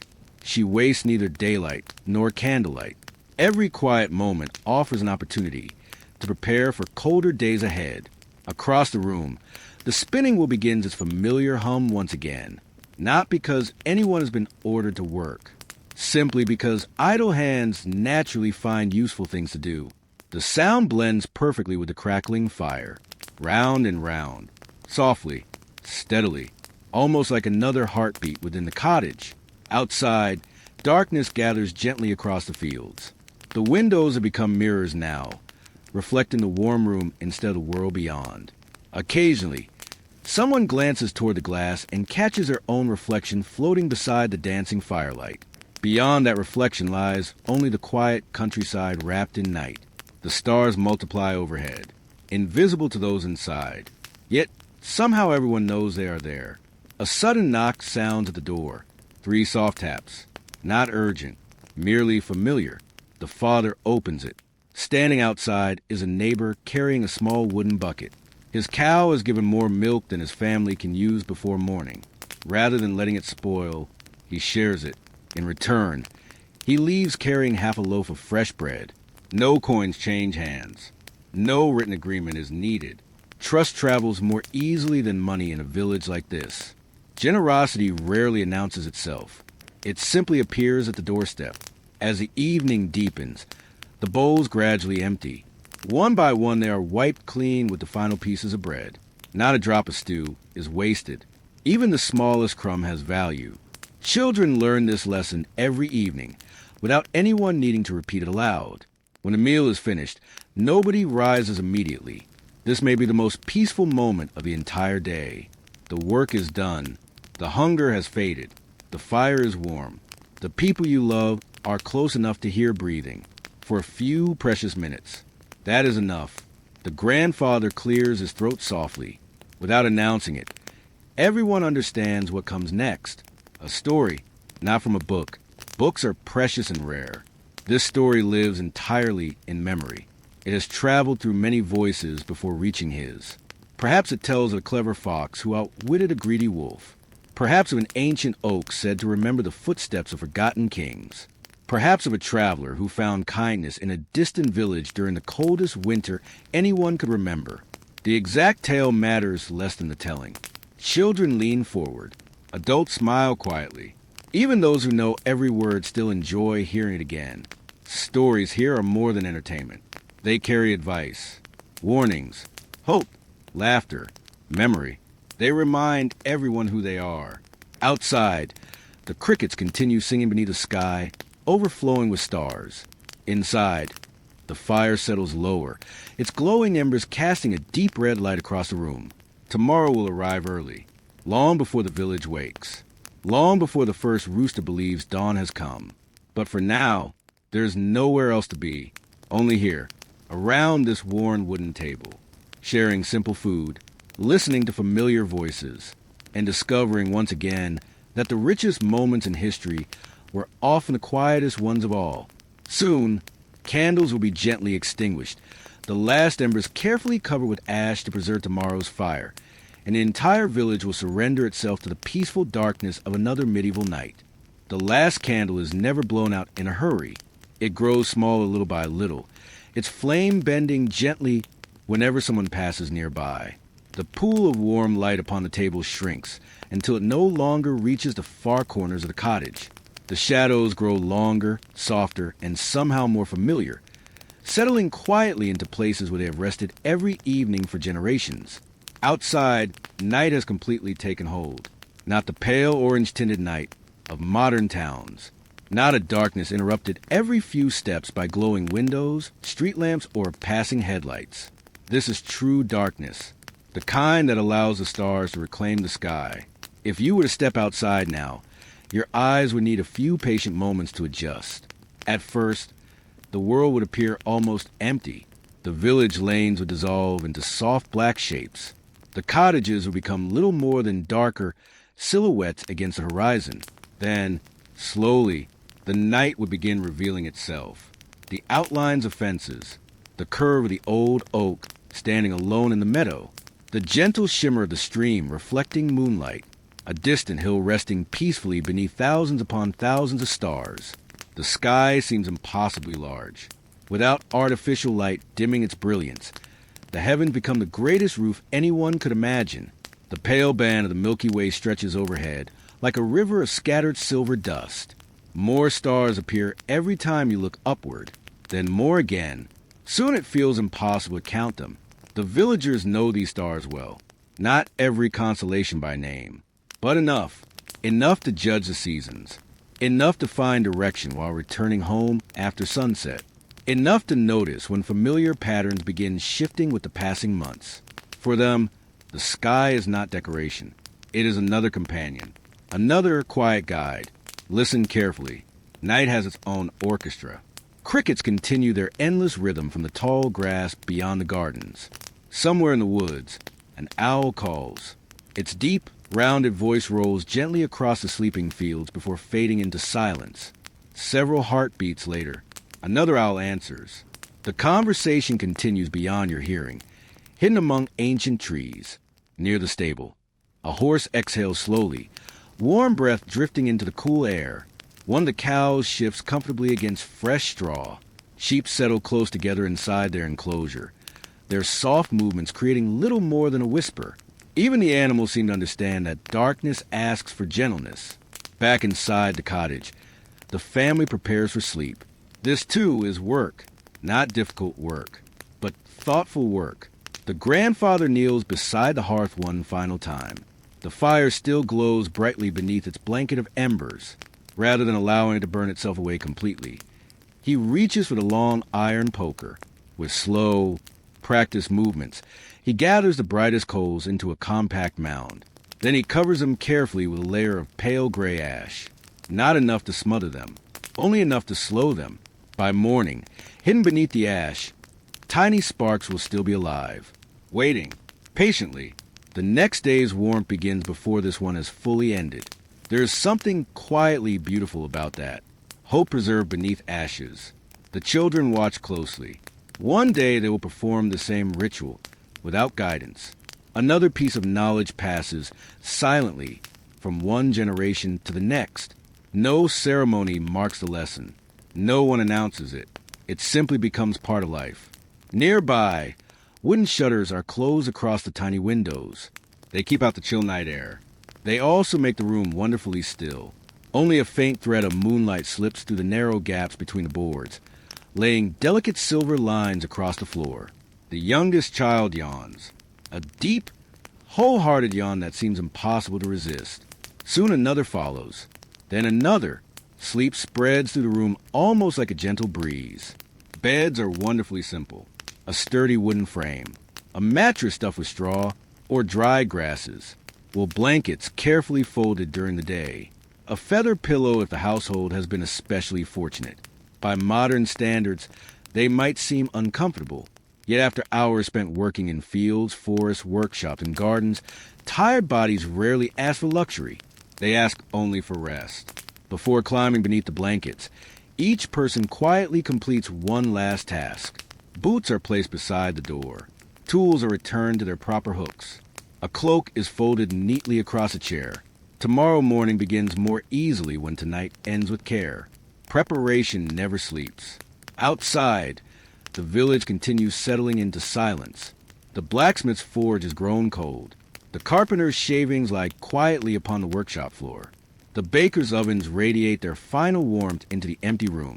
Every trade rests. Only the occasional bark of a watchful dog reminds the countryside that someone is still listening. The moon climbs higher. Its pale light spills gently across the rooftops, turning thatched cottages into soft silver shapes. Dew begins forming once again upon the grass. Tiny droplets gather slowly along fence rails and spider webs, preparing another sparkling morning long before sunrise arrives. Nature, it seems, never truly sleeps. It simply changes shifts. Far beyond the village, somewhere deep within the forest we visited earlier, a fox begins its nightly journey. Its paws make almost no sound upon the fallen leaves. It slips between ancient oaks with graceful confidence, pausing occasionally to lift its nose toward the breeze. The same woodland that welcomed herb gatherers and woodcutters this morning now belongs to entirely different creatures. Bats flutter silently beneath the branches, chasing insects invisible against the night sky. Badgers emerge cautiously from their burrows. A hedgehog rustles through dry leaves searching for beetles. The forest keeps working. Only the workers have changed. Back in the cottage, breathing grows slower, steadier. The youngest child has already drifted into dreams, one small hand still resting upon the edge of a wool blanket. The grandfather gazes quietly into the fading glow of the hearth for another moment. Perhaps he is thinking about tomorrow's weather, perhaps remembering his own childhood, or perhaps he is simply enjoying the peaceful silence earned after an honest day's work. Eventually, he smiles almost imperceptibly, then lies down. The cottage becomes still, completely still. Only the quiet ticking of cooling timber and the occasional gentle sigh from sleeping family members remain. This is the part of history we almost never hear about. Not kings, not battles, not castles, just ordinary people, sleeping beneath a roof they repair with their own hands, wrapped in blankets woven by their own family, trusting that the hidden embers beneath the ash will still be glowing when morning comes. It is a fragile trust, yet it has carried countless generations forward. As midnight deepens, the village disappears into the embrace of the countryside. Above it all, the stars continue their slow journey across the heavens, indifferent to kingdoms, borders, and passing centuries. They shine just as they did for these villagers, just as they shine for us. And somewhere beyond the eastern horizon, unseen for now, another dawn is already making its patient way toward the little village, ready to begin the ancient rhythm all over again, one quiet morning at a time. There is 1 hour of the night that almost no one remembers. It arrives after the stories have ended, after the last ember has been tucked safely beneath its blanket of ash, after even the owls have grown quieter. It is the deepest part of the night, when the world seems suspended between yesterday and tomorrow. If you could stand outside the village now without making a sound, you might believe every living thing had vanished. The lanes are empty, the gardens are still, the wind has settled. Even the stream, though it continues its endless journey toward some distant river, seems to murmur more softly, as if unwilling to disturb the sleeping countryside. This is the closest a village ever comes to complete silence. And yet, it is not truly silent at all. Listen carefully. Inside the cottages, timber beams slowly adjust to the cooling air with tiny, gentle creaks. A sleeping cow lets out a slow, contented breath, warm enough to rise in faint clouds beneath the stable roof. Somewhere beyond the orchard, a hedgehog rustles through fallen leaves with surprising determination, searching patiently for beetles hidden beneath the damp earth. Farther away still, a fox pauses at the edge of the meadow. Its ears twitch. Its nose lifts toward the breeze. For a long moment, it stands perfectly still. Then, as quietly as it arrived, it disappears into the darkness once more. The village sleeps through all of this, not because these sounds are absent, because they have become part of the night's familiar language. You and I often imagine sleep as a complete escape from the world. For these villagers, sleep is something gentler. The world continues turning around them. The fire continues breathing beneath its blanket of ash. The moon continues crossing the sky. The stars continue their patient dance overhead. And the earth continues preparing tomorrow's dawn. Now look upward. The stars seem even brighter than they did earlier. The moon has drifted farther west, leaving vast stretches of sky untouched by its silver light. The Milky Way glows with astonishing clarity. It resembles a faint path stretching across the heavens, as though countless travelers have walked the same celestial road for thousands of years. No one here knows what those distant lights truly are. They have no telescopes, no astronomy books, no photographs from space. Yet they know something equally important. The stars return, night after night, season after season, year after year. That quiet reliability offers comfort. Much of life remains uncertain. Harvests fail. Storms arrive unexpectedly. Illness visits without invitation. But the stars keep their promises. Near the edge of the village, the old oak tree stands alone in the moonlight. By day it offered shade to workers resting their backs. Children climbed its lower branches. Birds nested among its leaves. Now, beneath the night sky, it appears almost like a silent guardian watching over every sleeping cottage. Its trunk is so broad that 3 grown adults would struggle to reach around it together. Its roots disappear deep into the earth, anchoring it against decades of winter winds. How many mornings has this tree witnessed? Hundreds? Perhaps more. It has watched children become parents. Parents become grandparents. Grandparents become memories. Still remains. There is something deeply comforting about such quiet endurance. A thin mist begins gathering once again across the lower meadows. Not the thick fog that hides entire landscapes. Just a delicate veil resting gently upon the grass. Each blade collects another tiny bead of moisture. Spider webs become invisible necklaces, waiting for the sunrise to reveal them. The fields are already preparing tomorrow's beauty, long before anyone wakes to admire it. Inside one cottage, the youngest child stirs briefly, not fully awake, just enough to pull the wool blanket a little closer beneath a cool shoulder. The grandmother, sleeping nearby, opens her eyes for only a heartbeat. She listens, satisfied that all is well. She closes them again. There is no anxiety in the gesture, only the quiet attentiveness of someone who has cared for many children through many winters. Care never truly sleeps. It simply rests lightly. In another cottage, the family dog lifts its head. Its ears catch a distant sound too soft for human hearing. Perhaps another fox. Perhaps a wandering deer moving cautiously through the hedgerows. The dog listens, decides nothing requires concern, then lowers its head once more with a sleepy sigh. Even guardians deserve peaceful nights.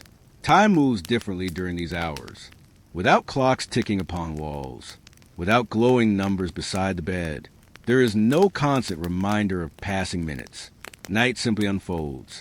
One breath, then another. The villagers trust their bodies to wake when needed. Years of rising before dawn have shaped them more reliably than any mechanical clock ever could. Outside, the moon begins sinking lower, almost imperceptibly. Its light softens as it approaches the western hills. The eastern horizon remains dark. Yet if you watch with extraordinary patience, you might notice the stars are becoming just slightly less brilliant. Not because they have faded, but because somewhere far beyond the curve of the world, morning has already begun its journey. No rooster has crowed. No bird has yet broken the silence. Still, the earth is turning. Another day approaches with complete certainty. Tomorrow's bread has not yet been baked. Tomorrow's fields have not yet been walked. Tomorrow's stories have not yet been told, yet all of them already exist as possibilities resting quietly beyond the darkness. Perhaps that is one of the most hopeful thoughts hidden inside the sleeping village. Every ordinary day begins long before anyone notices it. Hope arrives quietly, like the hidden ember beneath the ash, like dew forming upon silent grass, like the faintest silver line that will soon appear where the sky meets the fields.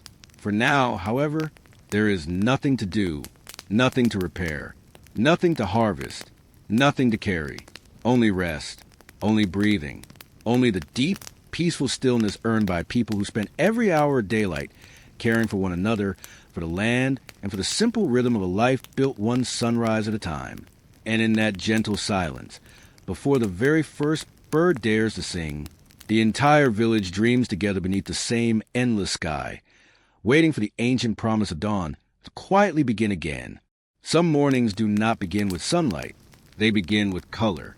Long before the first golden rays touch the rooftops, before the rooster believes it has discovered the dawn, before smoke rises from a single chimney, the world passes through a quiet hour painted almost entirely in blue.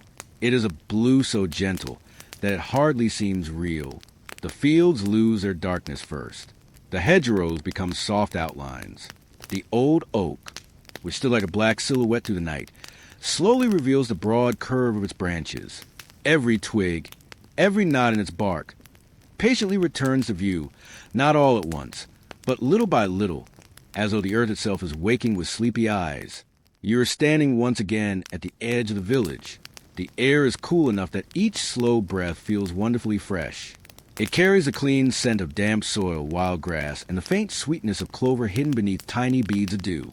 Somewhere nearby, mint growing beside the stream releases its fragrance whenever the breeze brushes gently across its leaves. The village still sleeps. Or at least, it appears to. If you listen with care, you'll discover that waking begins long before anyone steps outside. Inside the cottages, blankets shift softly. Someone turns over upon a straw mattress. A wooden bed frame gives a quiet creak before becoming still again. A mother opens her eyes for only a moment, listening instinctively to the peaceful breathing of her children before allowing herself one last minute of rest. Sleep, here, is never careless. It is watchful, loving, always aware. Outside, the stars begin their slow retreat. One by one, the brightest remain while the smaller ones quietly disappear into the growing light. No dramatic farewell, no sudden change, only a gentle fading. The moon, now resting low above the western hills, has become pale enough that it almost seems transparent. Its work is finished. Morning is taking over. Walk slowly along the narrow lane between the cottages. Your footsteps make almost no sound upon the packed earth. The gardens rest peacefully behind low-woven fences. Cabbage leaves wear tiny diamonds of dew. Bean vines cling quietly to their wooden poles. Pumpkins lie hidden beneath broad leaves, gathering another day's worth of sunshine before anyone has even seen them. Everything appears motionless, yet every growing thing is already working. Roots continue drawing moisture from the earth. Leaves quietly prepare to greet the coming light.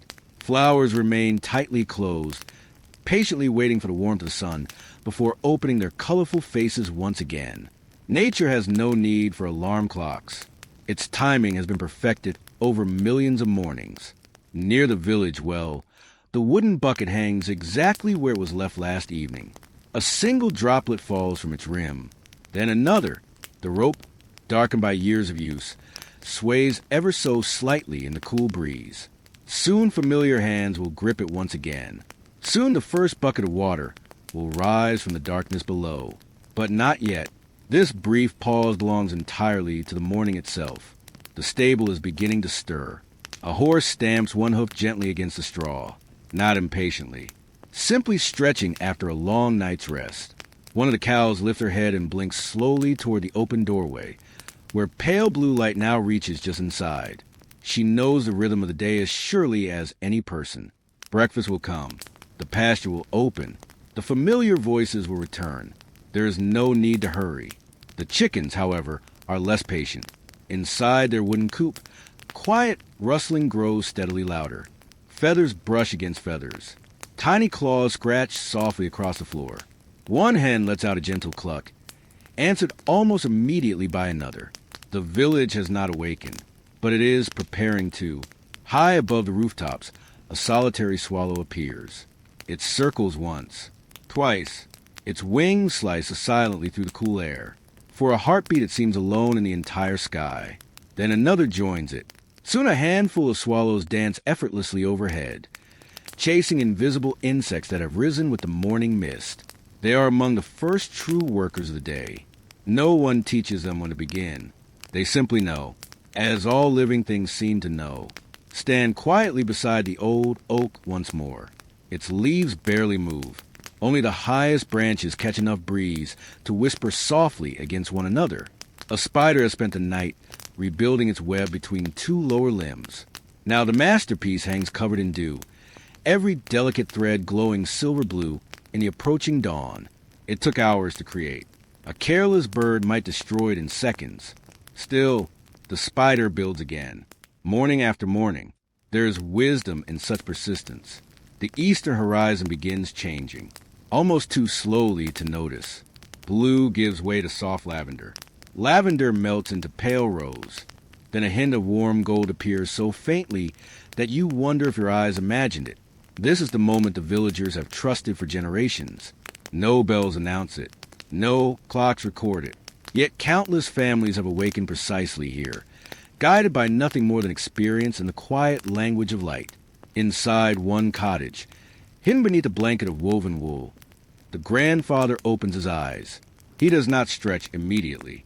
Instead, he listens.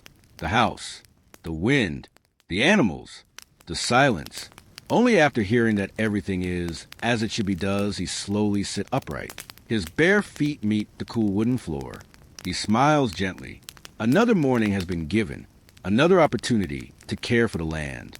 Another chance to share bread, stories, labor, and laughter with those he loves. Not every morning is guaranteed. That knowledge makes each one quietly precious. He crosses the room toward the hearth. Yesterday's ashes remain exactly where he left them. Carefully, very carefully, he brushes aside the pale gray layer. For a moment, nothing. Then, a tiny crimson glow, small enough to fit beneath a thumbnail, yet bright enough to begin an entirely new day. The ember survived, as it has hundreds of mornings before. He places dry moss beside it, then thin curls of pine, then tiny sticks no thicker than his finger. One slow breath, another, a thread of smoke rises, then a faint crackle. The first flame is born.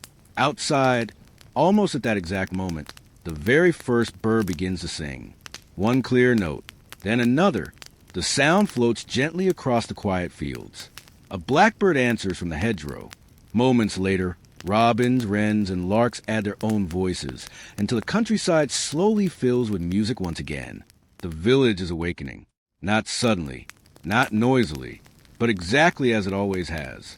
One ember, one bird song, one opening door, one smiling face, one ordinary morning. And somehow, that has always been enough to keep history moving forward. The first ribbon of smoke is almost impossible to see.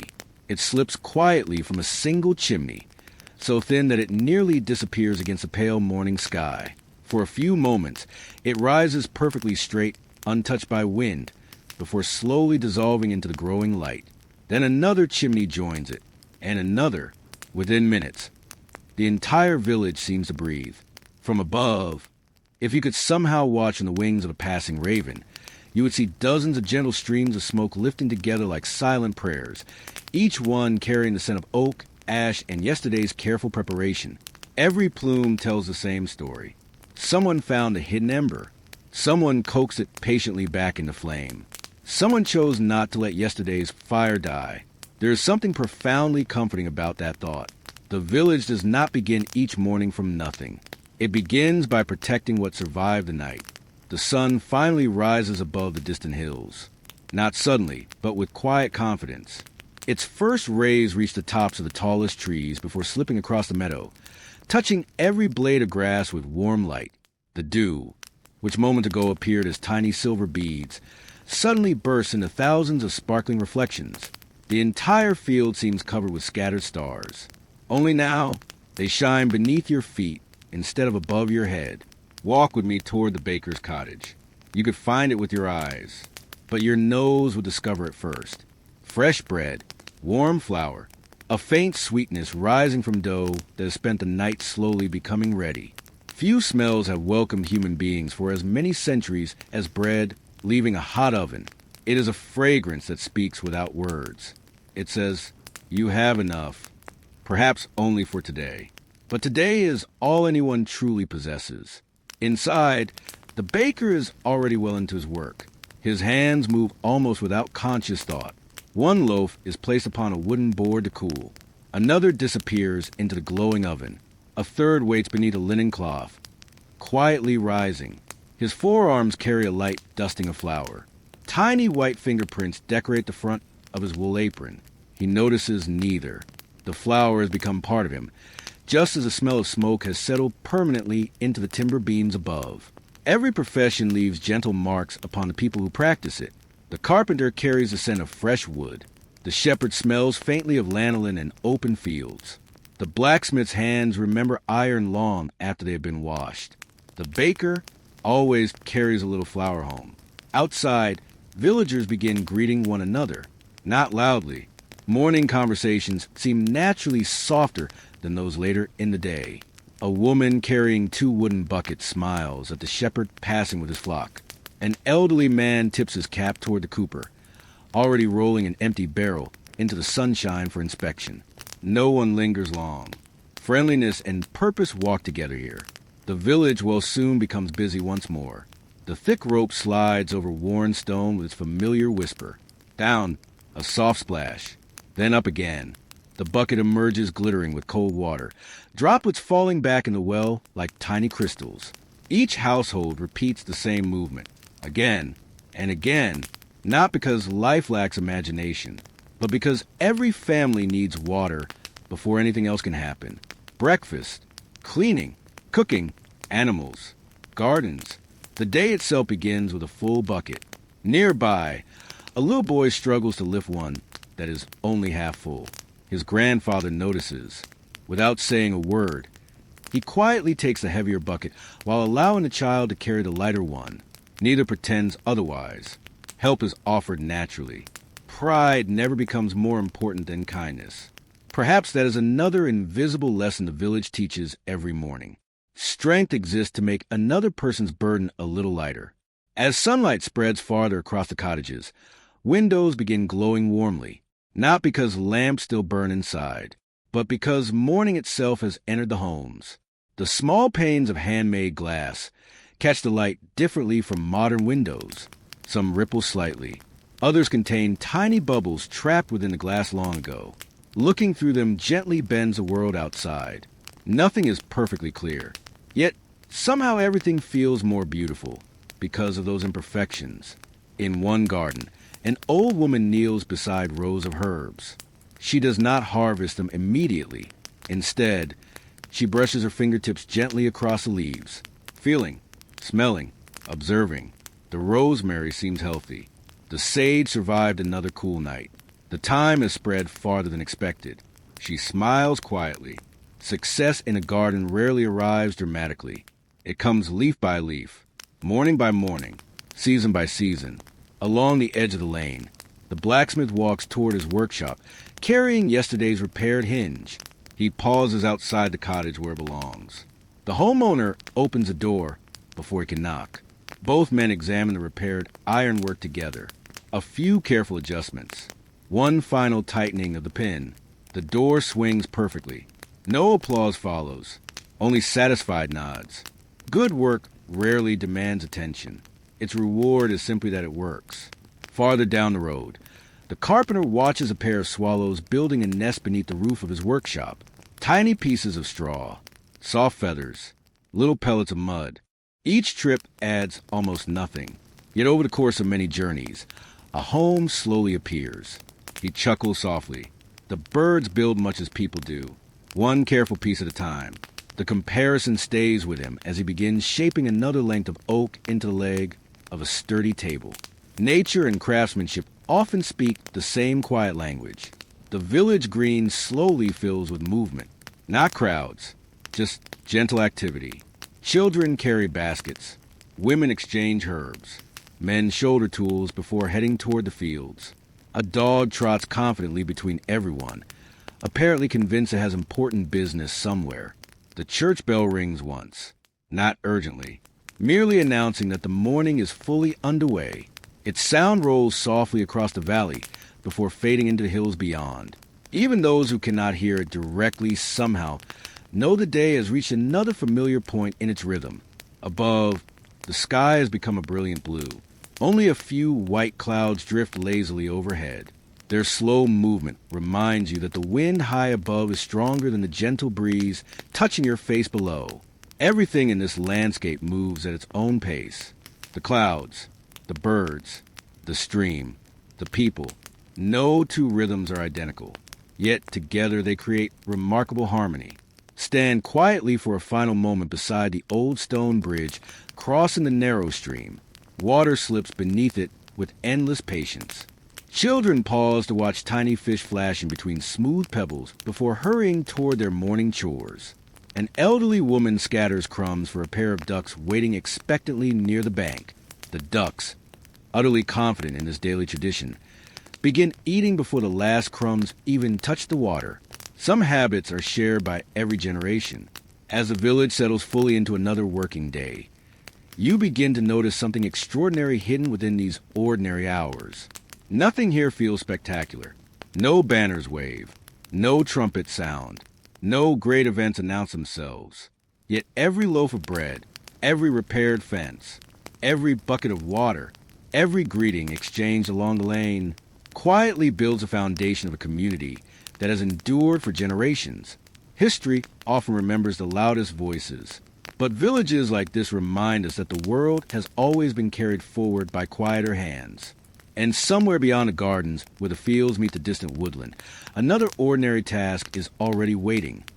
One so familiar that almost no one thinks about it, yet so essential that without it, the village could not survive another week.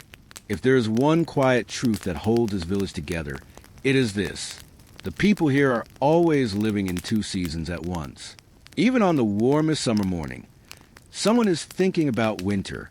Even while the orchards are heavy with fruit, someone is wondering how much will remain after the first frost. Even while bread cools on the table, another loaf is already being planned. To a visitor, this might seem like constant worry. It is not. It is simply the rhythm of survival. Walk with me toward the orchard at the edge of the village.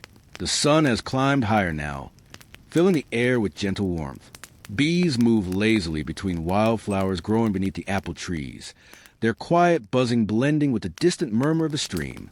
The branches bend beneath the weight of ripening fruit, each apple carrying tiny freckles of red and gold where the sunlight has touched its skin. The smell is almost impossible to describe completely. Fresh grass, warm leaves, sweet fruit, clean earth, and somewhere nearby, the comforting scent of smoke drifting from a cottage chimney. Together, they create the fragrance of late summer. A woman reaches carefully toward one of the lower branches. She does not pull the apple. Instead, she lifts it gently and gives the stem the smallest twist. The fruit comes away easily. That tells her it is ready. If she had pulled harder, the stem might have torn the branch. The tree would heal. But healing requires energy. The villagers understand that every unnecessary wound has a cost. Kindness extends even to the orchard. Nearby, two children gather fallen apples into woven baskets. Not every apple is perfect. Some carry small bruises. Others have tiny pecks left by curious birds. They are not thrown away. The finest fruit will be stored through autumn. The bruised fruit will become cider. The smallest pieces may be cooked into thick apple butter or dried beside the hearth. Even the peels may feed the pigs.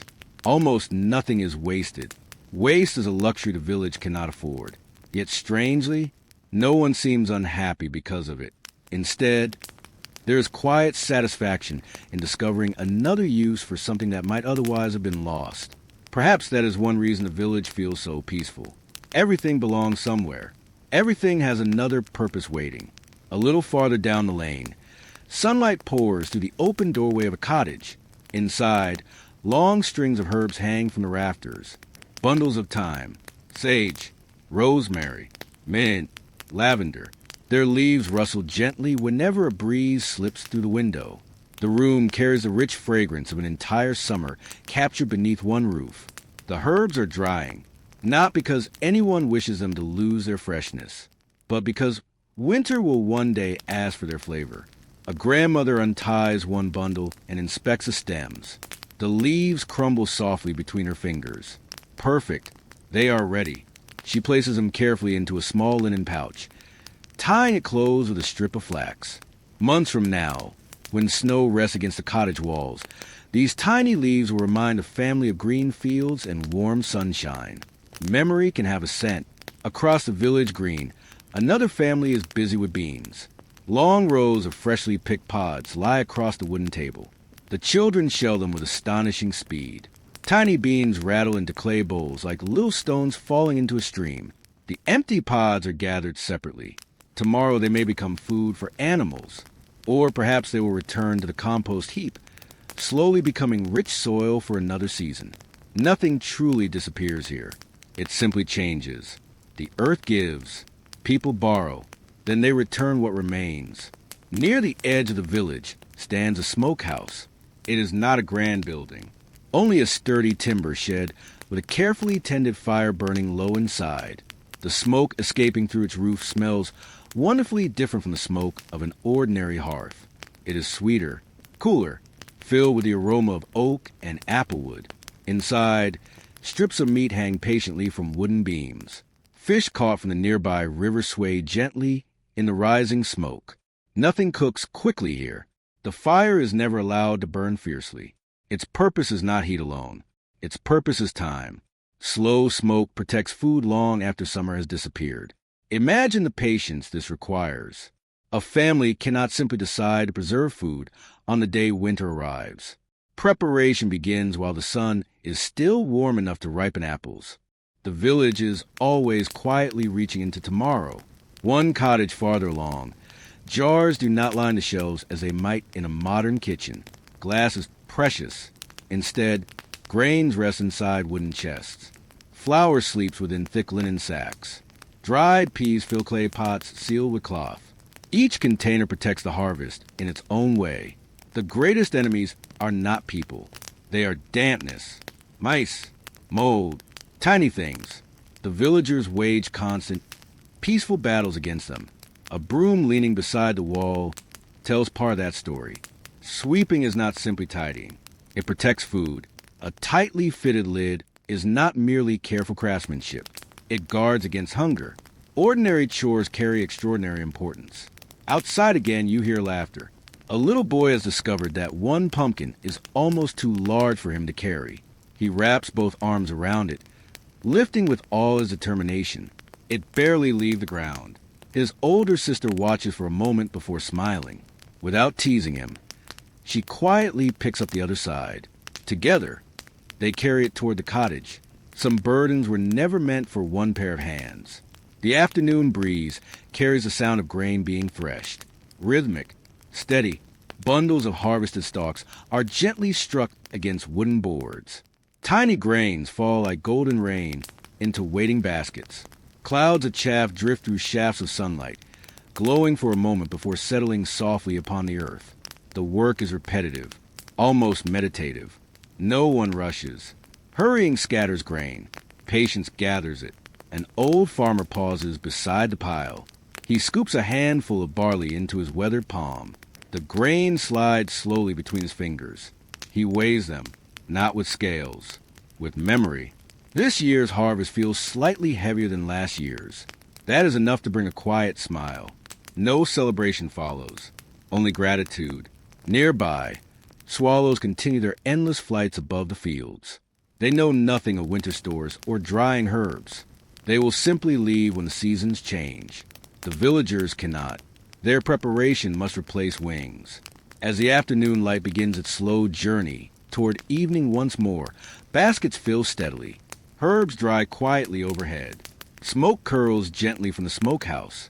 Grain disappears into carefully built storehouses. Every ordinary action whispers the same promise. We are thinking of tomorrow. Perhaps that is one of the greatest forms of hope history has ever known. Not loud optimism, not grand speeches. Simply placing one more sack of grain upon a shelf, hanging one more bundle of herbs from the rafters, splitting one more log before winter arrives, believing that the future is worth preparing for. The villagers may never speak those words aloud. They do not need to. Their hands speak them every single day. And as the sun begins leaning gently toward the western hills once again, another quiet tradition is about to unfold. One that has little to do with survival and everything to do with the human heart. For when the day's work begins to soften, the village slowly gathers in the spaces between labor, where music, laughter, and simple companionship become nourishment every bit as important as bread. There is a curious belief we sometimes carry about the past. We imagine that people worked, and then worked a little more. We picture endless labor stretching from sunrise until sleep, with scarcely a smile finding its way into the day. It is an understandable picture. After all, life here is undeniably demanding. Fields do not plow themselves. Bread does not rise on its own. Firewood never walks home from a forest. Every comfort has been earned with patient hands. And yet, if you spend enough quiet mornings and peaceful evenings in this little village, another truth slowly begins to reveal itself. Human beings have always found time for joy, not because life became easy, but because joy made difficult lives worth living. Come with me to the open green at the center of the village. The busiest work of the afternoon has softened into evening tasks. The sun hangs lower now, pouring warm amber light across the grass.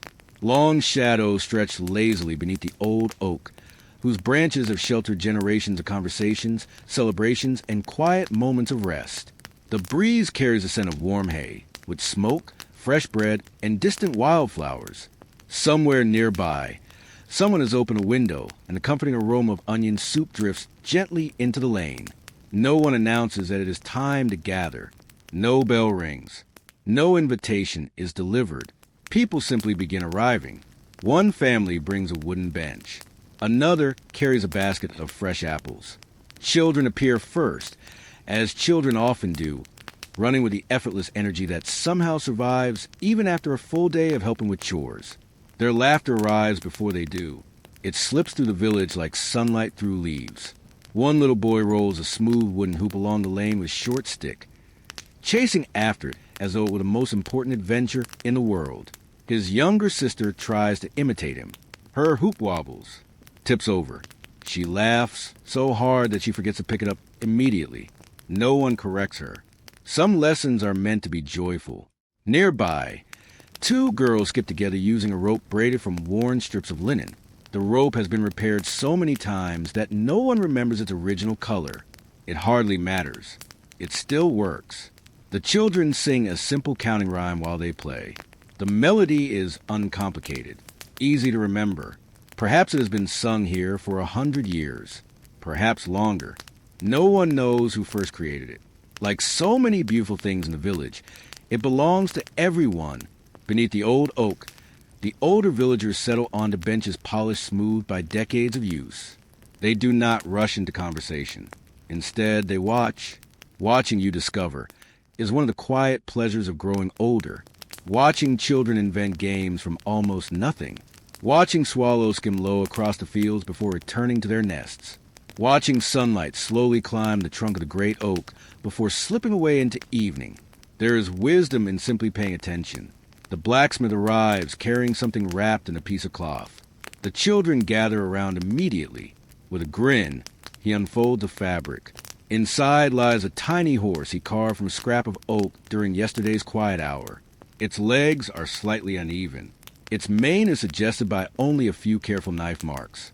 Yet, to the little girl receiving it, it may as well be treasure. She runs her fingertips gently across its smooth back. Her smile is enough. No expensive gift could improve that moment.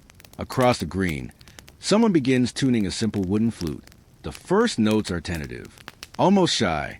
Then another musician joins with a small bowed fiddle. The instruments are humble, handmade. Their voices are softer than those of great concert halls. but they fit this place perfectly. The melody drifts across the village like the evening breeze itself. Gentle, unhurried, familiar. No audience sits in neat rows. Music here is not a performance. It is companionship, a soundtrack to ordinary life. A young couple begins to dance. Nothing elaborate, just slow, practice steps learned by watching parents and grandparents long before them. Soon another pair joins. Then another. Even those who remain seated tap their feet quietly against the earth. The rhythm belongs to everyone. Nearby, an elderly woman claps softly in time with the tune. Her hands have kneaded thousands of loaves of bread, mended countless shirts, comforted crying children. Tonight, they simply keep the beat. How many evenings has she spent beneath this very tree? How many songs has she heard? The music changes from generation to generation, yet somehow it always feels familiar, perhaps because the purpose never changes. To remind people they belong to one another. As twilight slowly approaches, stories begin replacing songs. Not formal stories, just memories. One farmer recalls the year a wandering goose somehow led the entire flock into the miller's vegetable garden. Everyone laughs. Apparently, the goose looked remarkably pleased with itself. Another neighbor remembers the winter when snow buried nearly every fence in the village. Only the church bell remained visible above the drifts. Children listened wide-eyed, trying to imagine such towering snow. Whether every detail is perfectly accurate hardly matters. The laughter is real. The connection is real. That is enough. One of the oldest men in the village clears his throat. He has become quieter with age. His hearing has faded a little. His walking stick accompanies every journey now. Yet when he begins speaking, everyone listens. Not because his voice is loud, because experience has given his words weight. He tells no heroic tale. Instead, he speaks about planting an apple tree with his father many decades ago. At the time, he thought the sapling impossibly small, too fragile to survive. Now, he says with gentle smile, his grandchildren climb its branches every autumn. The tree bears more fruit than anyone expected. He pauses, looking toward the orchard glowing softly in the evening light. Some things, he says quietly, are planted for people we may never meet. No one answers immediately. They simply let the thought settle among them, like seeds falling into good soil. A cool breeze stirs the leaves overhead. The oak whispers softly. Swallows make one final circle before disappearing beneath the eaves of nearby cottages. The first bats replace them almost without anyone noticing. Day quietly hands its responsibilities to night. Children gradually become sleepy. One little boy leans against his mother's shoulder while still clutching the tiny wooden horse. Another falls asleep before his father even finishes the story he had promised to tell on the walk home. Tiny victories over very tired eyelids. Around the green, neighbors begin gathering baskets, blankets, and benches. No one seems eager to leave. Yet everyone understands tomorrow will arrive early. The fields will still need tending. The animals will still need feeding. The ovens will still need lighting. Joy has not replaced responsibility. It has simply made responsibility lighter to carry. Perhaps that is the greatest lesson this quiet evening offers. The people of the village do not wait for life to become easy before allowing themselves happiness. They find happiness inside ordinary moments. A shared song, a carved toy, fresh bread passed from one hand to another, the laughter of children beneath an ancient tree, the comfort of familiar faces gathered together as daylight slowly fades. These moments will never appear in royal records. No historian will write their names beside the dates of famous battles. Yet they may be the truest measure of a life well lived. For long after the music fades into the evening air, long after the benches are carried home, long after the last laugh drifts into the darkening sky, the warmth of belonging remains. And perhaps that quiet warmth, more than stone walls or full granaries, is what truly allows a village to endure through generation after generation. If you were to leave this village today and return exactly 1 year from now, you would probably recognize every cottage. The old oak would still spread its enormous branches over the village green. The stream would still wind patiently through the meadow. The narrow paths between the gardens would still lead to the same familiar doors. And yet, everything would feel different. Not because the village had changed, but because the seasons had. To the people who live here, the year is not divided into 12 pages on a calendar. It is divided into colors, into smells, into birdsong, into the feel of the wind upon the face. Each season arrives with its own work, its own worries, and its own quiet joys. Come with me. Let us watch an entire year pass, one gentle season at a time. Spring, when the earth learns to breathe again. The first signs of spring are so modest that many visitors miss them completely. The snow has not fully disappeared. Morning frost still clings stubbornly to shaded corners of the fields. The wind remains cool enough to encourage everyone to keep their cloaks wrapped tightly around their shoulders. Yet beneath the surface, everything is changing. Tiny green shoots begin pushing through the dark soil, not with force, with patience. The villagers notice them immediately. The children point excitedly toward the first wildflowers appearing beside the stream. The older people simply smile. They have been waiting. The orchard becomes a cloud of white and pale pink blossoms. Standing beneath the apple trees now feels almost magical. Petals drift gently through the air whenever the breeze stirs the branches, floating around you like soft flakes of snow that somehow smell of honey instead of winter. Bees return. At first only a few, then dozens, then hundreds. The quiet humming fills the orchard from sunrise until evening. Without those tiny travelers, there would be no apples. The villagers understand this, even if they have never studied the science behind it. They simply know that flowers welcome bees, and bees bless the harvest. The fields awaken too. Oxen pull wooden plows through soil softened by melting snow. The rich earth turns over in long, dark ribbons, releasing the deep scent of minerals and life that has rested beneath the surface all winter. Seeds disappear into ground. For a while, that is all they do. Disappear. Faith, you realize, often looks like planting something you cannot yet see. Summer, when the village lies outdoors. By midsummer, the village feels almost twice as large. Not because new buildings have appeared, because life has moved outside. Windows remain open from dawn until dusk. Doors stand wide. Children race barefoot through warm grass, their laughter carrying far across the fields.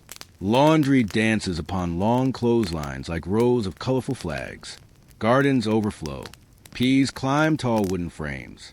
Beans twist happily around poles. Herbs spill over the edges of raised beds, filling the warm air with rosemary, mint, thyme, and lavender. The scent changes every few steps. Butterflies drift lazily between blossoms. Dragonflies patrol the stream with astonishing precision. Swallows fly so low across the fields that their wings nearly brush the barley. Even the evenings seem unwilling to end. Long after supper, neighbors remain outdoors. Some sit beneath the old oak. Others mend tools while enjoying the cool breeze. Children search for fireflies near the hedgerows, cupping their hands carefully around tiny points of living light before releasing them once again. Darkness arrives late, almost reluctantly. Summer stretches every day into a generous gift. Autumn, the season that smells like bread. Then one morning, the air changes, not dramatically, simply enough that every villager notices before breakfast. It feels sharper, cooler. The breeze carries the scent of fallen leaves instead of wildflowers. Swallows gather in restless flocks upon the rooftops, preparing for journeys beyond the horizon. The orchard glows with deep reds and warm golds. Apple baskets grow heavier each day. Walnuts tumble quietly from their branches. Children compete to see who can gather the most before the squirrels discover them. The forest becomes a masterpiece of color. Oak leaves bronze. Beech trees glow copper. Maples burn bright crimson against an endless blue sky. Every path through the woods seems covered with soft, rustling carpets. The baker's oven rarely rests now. Fresh bread cools beside fruit pies. The smell of cinnamon-baked apples and warm crust drifts through the village from sunrise until evening. Smoke curls constantly from the chimneys, not because winter has arrived, but because everyone is preparing for it. Barrels fill, cellars grow crowded, wood piles become taller. The rhythm quickens gently. No one panics. Yet every pair of hands understands that colder days are coming. Winter, when the world grows quiet. One morning, you wake. The village has disappeared. At least it seems to have. Snow has softened every familiar shape. The lane has become a smooth white ribbon. Garden fences wear thick white caps. The old oak stretches black branches across a pale sky like careful brushstrokes upon fresh parchment. Every sound changes. Footsteps no longer strike hard earth. They whisper, crunch, crunch, crunch. Smoke rises steadily into crisp blue skies. The smell of burning oak fills the frosty air. Inside every cottage, life draws closer together. Families gather beside the hearth. Will blankets replace linen? Stew simmers slowly throughout the afternoon. Candles glow warmly against early darkness. The work changes. Instead of fields, there is weaving, carving, mending, storytelling.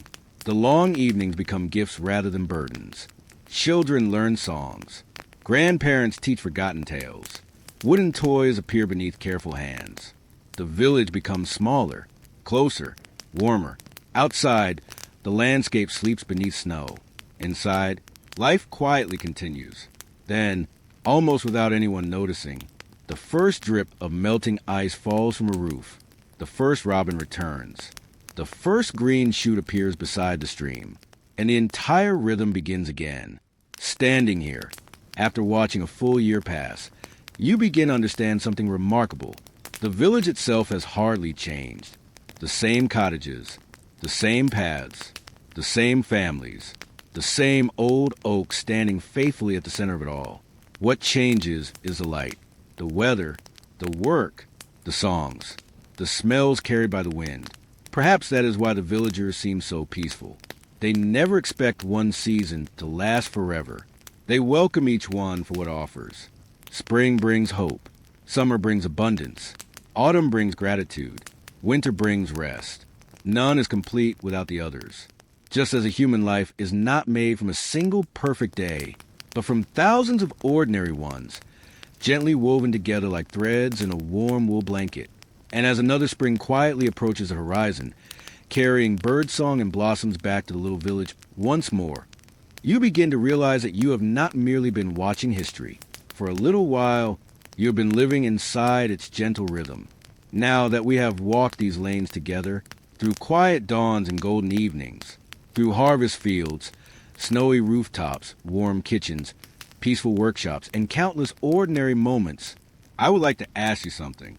Not aloud, just quietly to yourself. What has stayed with you? Was it the smell of fresh bread drifting through the morning air? The old oak standing patiently through every season? The gentle rhythm of the blacksmith's hammer? The hidden embers sleeping beneath the ashes? Or perhaps it was something even smaller. A child carefully carrying a bucket. A grandmother mending a sock beside the fire. Neighbors exchanging milk for bread without counting the cost. History often teaches us what happened, but places like this, they teach us how people lived. And sometimes, those lessons travel farther through time than the names of kings. Stand with me one last time on the gentle rise, overlooking the village. The morning sun is climbing steadily now, spreading warm light across the familiar rooftops. Smoke rises from every chimney exactly as it did yesterday, exactly as it will tomorrow. From this distance, no single cottage appears more important than another. No roof demands attention. No doorway claims to be the center of the village. Together, they create something beautiful, a community. Perhaps that is the first lesson the village quietly offers us. No one here survives alone. The baker depends upon the miller. The miller depends upon the farmer. The farmer depends upon the blacksmith. The blacksmith depends upon the charcoal burner in the forest. The charcoal burner depends upon the cooper who made his barrels. The cooper depends upon the carpenter. Round and round the circle goes. Not one life stands entirely by itself. Sometimes we imagine independence as the highest form of strength. The villagers might gently disagree. They would probably smile, hand you a warm piece of bread, and remind you that every loaf begins with many hands. Look toward the gardens. Do you notice how nothing is planted in only one place? Beans climb beside flowers. Herbs grow beside vegetables. Fruit trees cast shade where animals rest. Everything supports something else. Nature itself seems to prefer companionship over isolation. The villagers simply learn to imitate the wisdom already growing around them. Now listen again. Can you hear the church bell? Not loudly, just one slow note rolling gently across the valley. No one runs. No one panics. The bell is not demanding attention. It is simply reminding everyone that time is moving. That may be another lesson. The people here do not chase time. They walk beside it. Morning belongs to one kind of work. Afternoon to another. Evening to conversation. Night to rest. Spring asks for planting. Autumn asks for gathering. Every task has its season. There is remarkable peace in not asking winter to behave like summer. Watch the stream flowing beneath the old stone bridge. It never hurries, yet somehow it always arrives. Drop a single leaf into the water. It does not fight the current. Neither does it surrender completely. It simply continues the journey. The villagers have watched that stream every day of their lives. Perhaps that is why they understand patience so well. Not because patience feels pleasant, but because nearly everything worthwhile asks for it.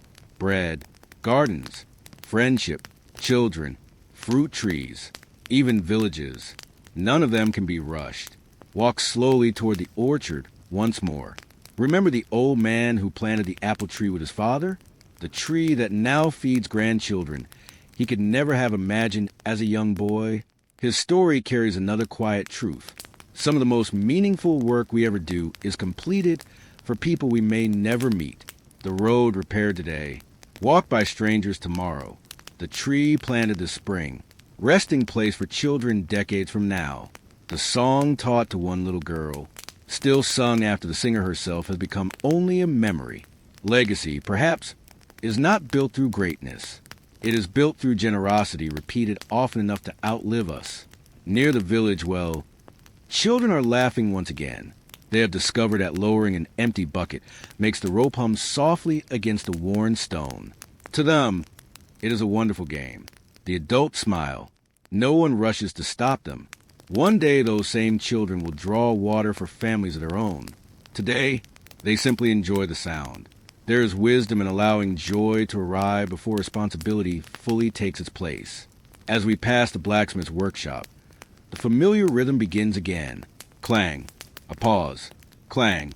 The same sound welcomed us many chapters ago. It is still here. The hinge he shapes today will quietly open and close for years, perhaps decades. Few people will ever think about it. That is the nature of good work. It disappears into everyday life. Its success is measured by how rarely anyone notices it. The village itself is rather like that. No grand monuments. No marble palaces. No towering cathedrals reaching toward heaven. Only cottages, fields, gardens, workshops, and people who quietly cared for them. Yet from villages like this, entire civilizations were fed. Languages were preserved. Songs survived. Skills passed from wrinkled hands to tiny ones. History did not stand only inside castles. It also sat beside humble hearths. The wind freshens gently. Wheat ripples across the distant fields like waves upon a quiet sea. A pair of swallows races overhead before disappearing toward the river. The old oak whispers softly above us. Nothing dramatic happens. And somehow, that feels exactly right. Perhaps we spend too much of our lives waiting for extraordinary days. The villagers could not afford that luxury. If they waited for greatness before appreciating life, they would have missed almost everything. Instead, they celebrated warm soup after cold mornings, dry boots after heavy rain, a healthy calf, a repaired fence, a loaf that rose beautifully, a neighbor who arrived exactly when another pair of hands was needed, tiny victories, quiet blessings, simple gratitude, one by one, until an entire life had quietly passed. Now the village is fully awake again. Children carry baskets toward the gardens. The baker opens his shutters. The cooper rolls another barrel into the sunlight. The potter's wheel begins turning. The shepherd whistles gently to his flock. Everything continues, exactly as it should. And as we prepare to leave this little place together, one final thought remains. Perhaps history is not only something hidden in museums or written inside ancient books. Perhaps it is also hidden inside the ordinary moments we almost overlook. Sharing a meal, helping a neighbor, planting a tree, finishing honest work, watching the sunrise before anyone else is awake. If that is true, then this quiet village has never truly disappeared. Its cottages may have weathered away. Its people may have become names long forgotten. But its gentle wisdom still lingers, like the scent of fresh bread drifting through cool morning air, like hidden embers waiting patiently beneath warm ash, like the first bird song before the rest of the world has opened its eyes. And if you listen very carefully, on a peaceful morning, you may still hear it whispering across the centuries, inviting you to slow your steps, lift your face toward the rising sun, and remember that the richest parts of life have always been found in the ordinary. Before we leave, let us take one final walk.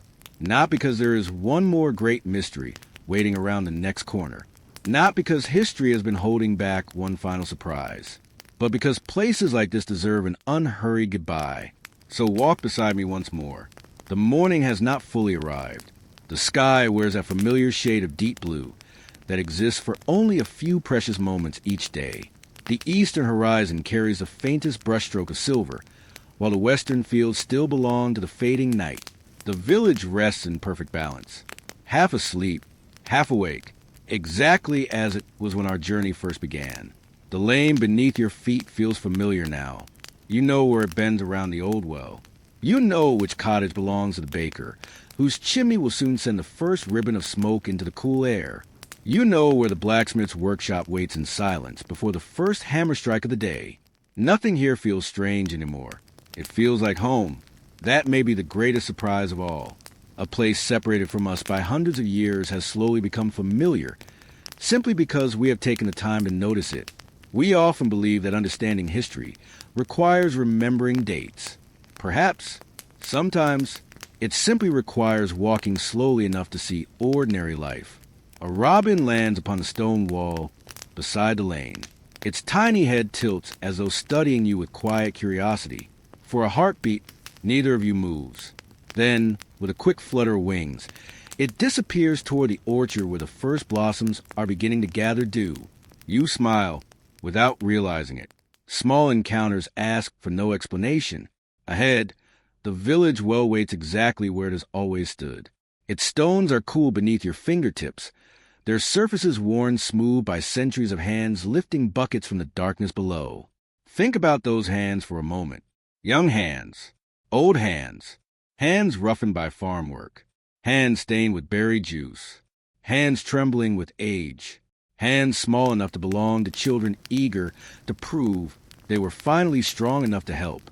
Every mark upon these stones was left by an ordinary person whose name history never recorded, and yet, without them, there would be no village. History is sometimes written in books. More often, it is worn into stone. The old oak comes into view. Its branches stretch across the village green, exactly as they always have. Morning dew clings to every leaf, turning the tree into a living constellation beneath the growing light. You remember sitting beneath it during warm evenings while children laughed nearby. You remember listening to stories shared by grandparents whose greatest adventures were measured not in battles won, but in winter survived, orchards planted, and grandchildren raised. The oak remembers too. Trees keep time differently from people. They count years in rings hidden beneath bark. Each spring adds another quiet chapter. Each winter another lesson in endurance. If this tree could speak, perhaps it would tell us that patience is simply another name for strength. The breeze freshens slightly. Leaves whisper overhead. It almost sounds like agreement. Far beyond the village, the fields wait beneath a blanket of pale mist. Soon the farmers will arrive. They always do, not because someone orders them, because the land and the people have learned each other's rhythm. One depends upon the other. Neither asks for applause. Across the stream, the mill will stand perfectly still. For now, its reflection lies unbroken upon the calm water. In another hour, the current will turn it steadily once more, transforming grain into flour just as it has through countless harvests. The wheel teaches another quiet lesson. Purpose does not require constant motion. Even the busiest things are allowed moments of stillness. Perhaps people are meant to be the same. The baker's door opens. Only a crack at first. Warm yellow light spills gently onto the lane. Then comes the smell. Fresh bread. Once again, exactly where we first found it. You realize that this fragrance has quietly accompanied our journey from beginning to end. Not always in the foreground. Sometimes only a faint reminder drifting on the breeze. Like kindness, always present, even when unnoticed. A little farther along, the blacksmith steps outside, carrying an armful of charcoal. He glances toward the brightening sky, before disappearing back inside. Soon, clang, the first hammer strike. Clear, confident, familiar, the village has awakened. Not with noise, not with haste, but with purpose. Children begin appearing in doorways, rubbing sleepy eyes. One little girl carries a wooden doll tucked beneath her arm. A boy struggles into boots that still seem slightly too large for him. Their mother laughs softly as she helps tie one stubborn lace. These children know nothing of the centuries separating their lives from ours. To them, this morning is simply today. And perhaps that is exactly how every generation has always felt. No one wakes believing they are living inside history. They wake believing they have chores to finish before breakfast. The church bell rings. One gentle note. It rolls across the fields and disappears into the waking countryside. Birdsong answers almost immediately. Blackbirds, wrens, larks climbing high above the meadows. The entire village seems wrapped in music. Not composed, simply discovered. You reach the small stone bridge one last time. The stream flows beneath it with the same calm determination we admired before. A single leaf drifts downstream. It does not resist. It does not hurry. It simply trusts the current. Standing here, you begin to understand why this quiet place feels so peaceful. Nothing struggles to become something it is not. The stream flows. The oak grows. The baker bakes. The shepherd walks. The seasons turn. The people live. Each accepts its role with remarkable grace. Perhaps contentment has always begun there, not in having everything, but in belonging somewhere. The sun finally clears the eastern hills. Golden light spills across the rooftops, touching chimney tops, gardens, fences, and windows until the entire village glows softly beneath the new day. The mist begins lifting from the fields. The dew sparkles one last time before disappearing. Another ordinary day has begun, exactly as thousands have before it, exactly as thousands once would after it. And now, our footsteps slow. The lane behind us stretches quietly through the village we have come to know so well. Ahead lies our own world, a world of clocks and screens, busy roads, bright lights, endless schedules. Yet perhaps we will carry something from this place with us. The patience of the old oak, the warmth of the baker's hearth, the steady rhythm of the blacksmith's hammer, the quiet generosity of neighbors, the hidden ember waiting faithfully beneath yesterday's ashes. Because, although the village belongs to another century, its wisdom does not. It still waits wherever people greet one another kindly, where bread is shared, where work is done with care, where mornings begin slowly enough to hear the first bird sing. So, as we leave these winding lanes behind, take one last deep breath of cool morning air. Listen to the distant rooster. Watch the smoke rise peacefully into the brightening sky. And remember, before every busy day, before every great journey, before every chapter in history, there is always a quiet moment just before the village wakes.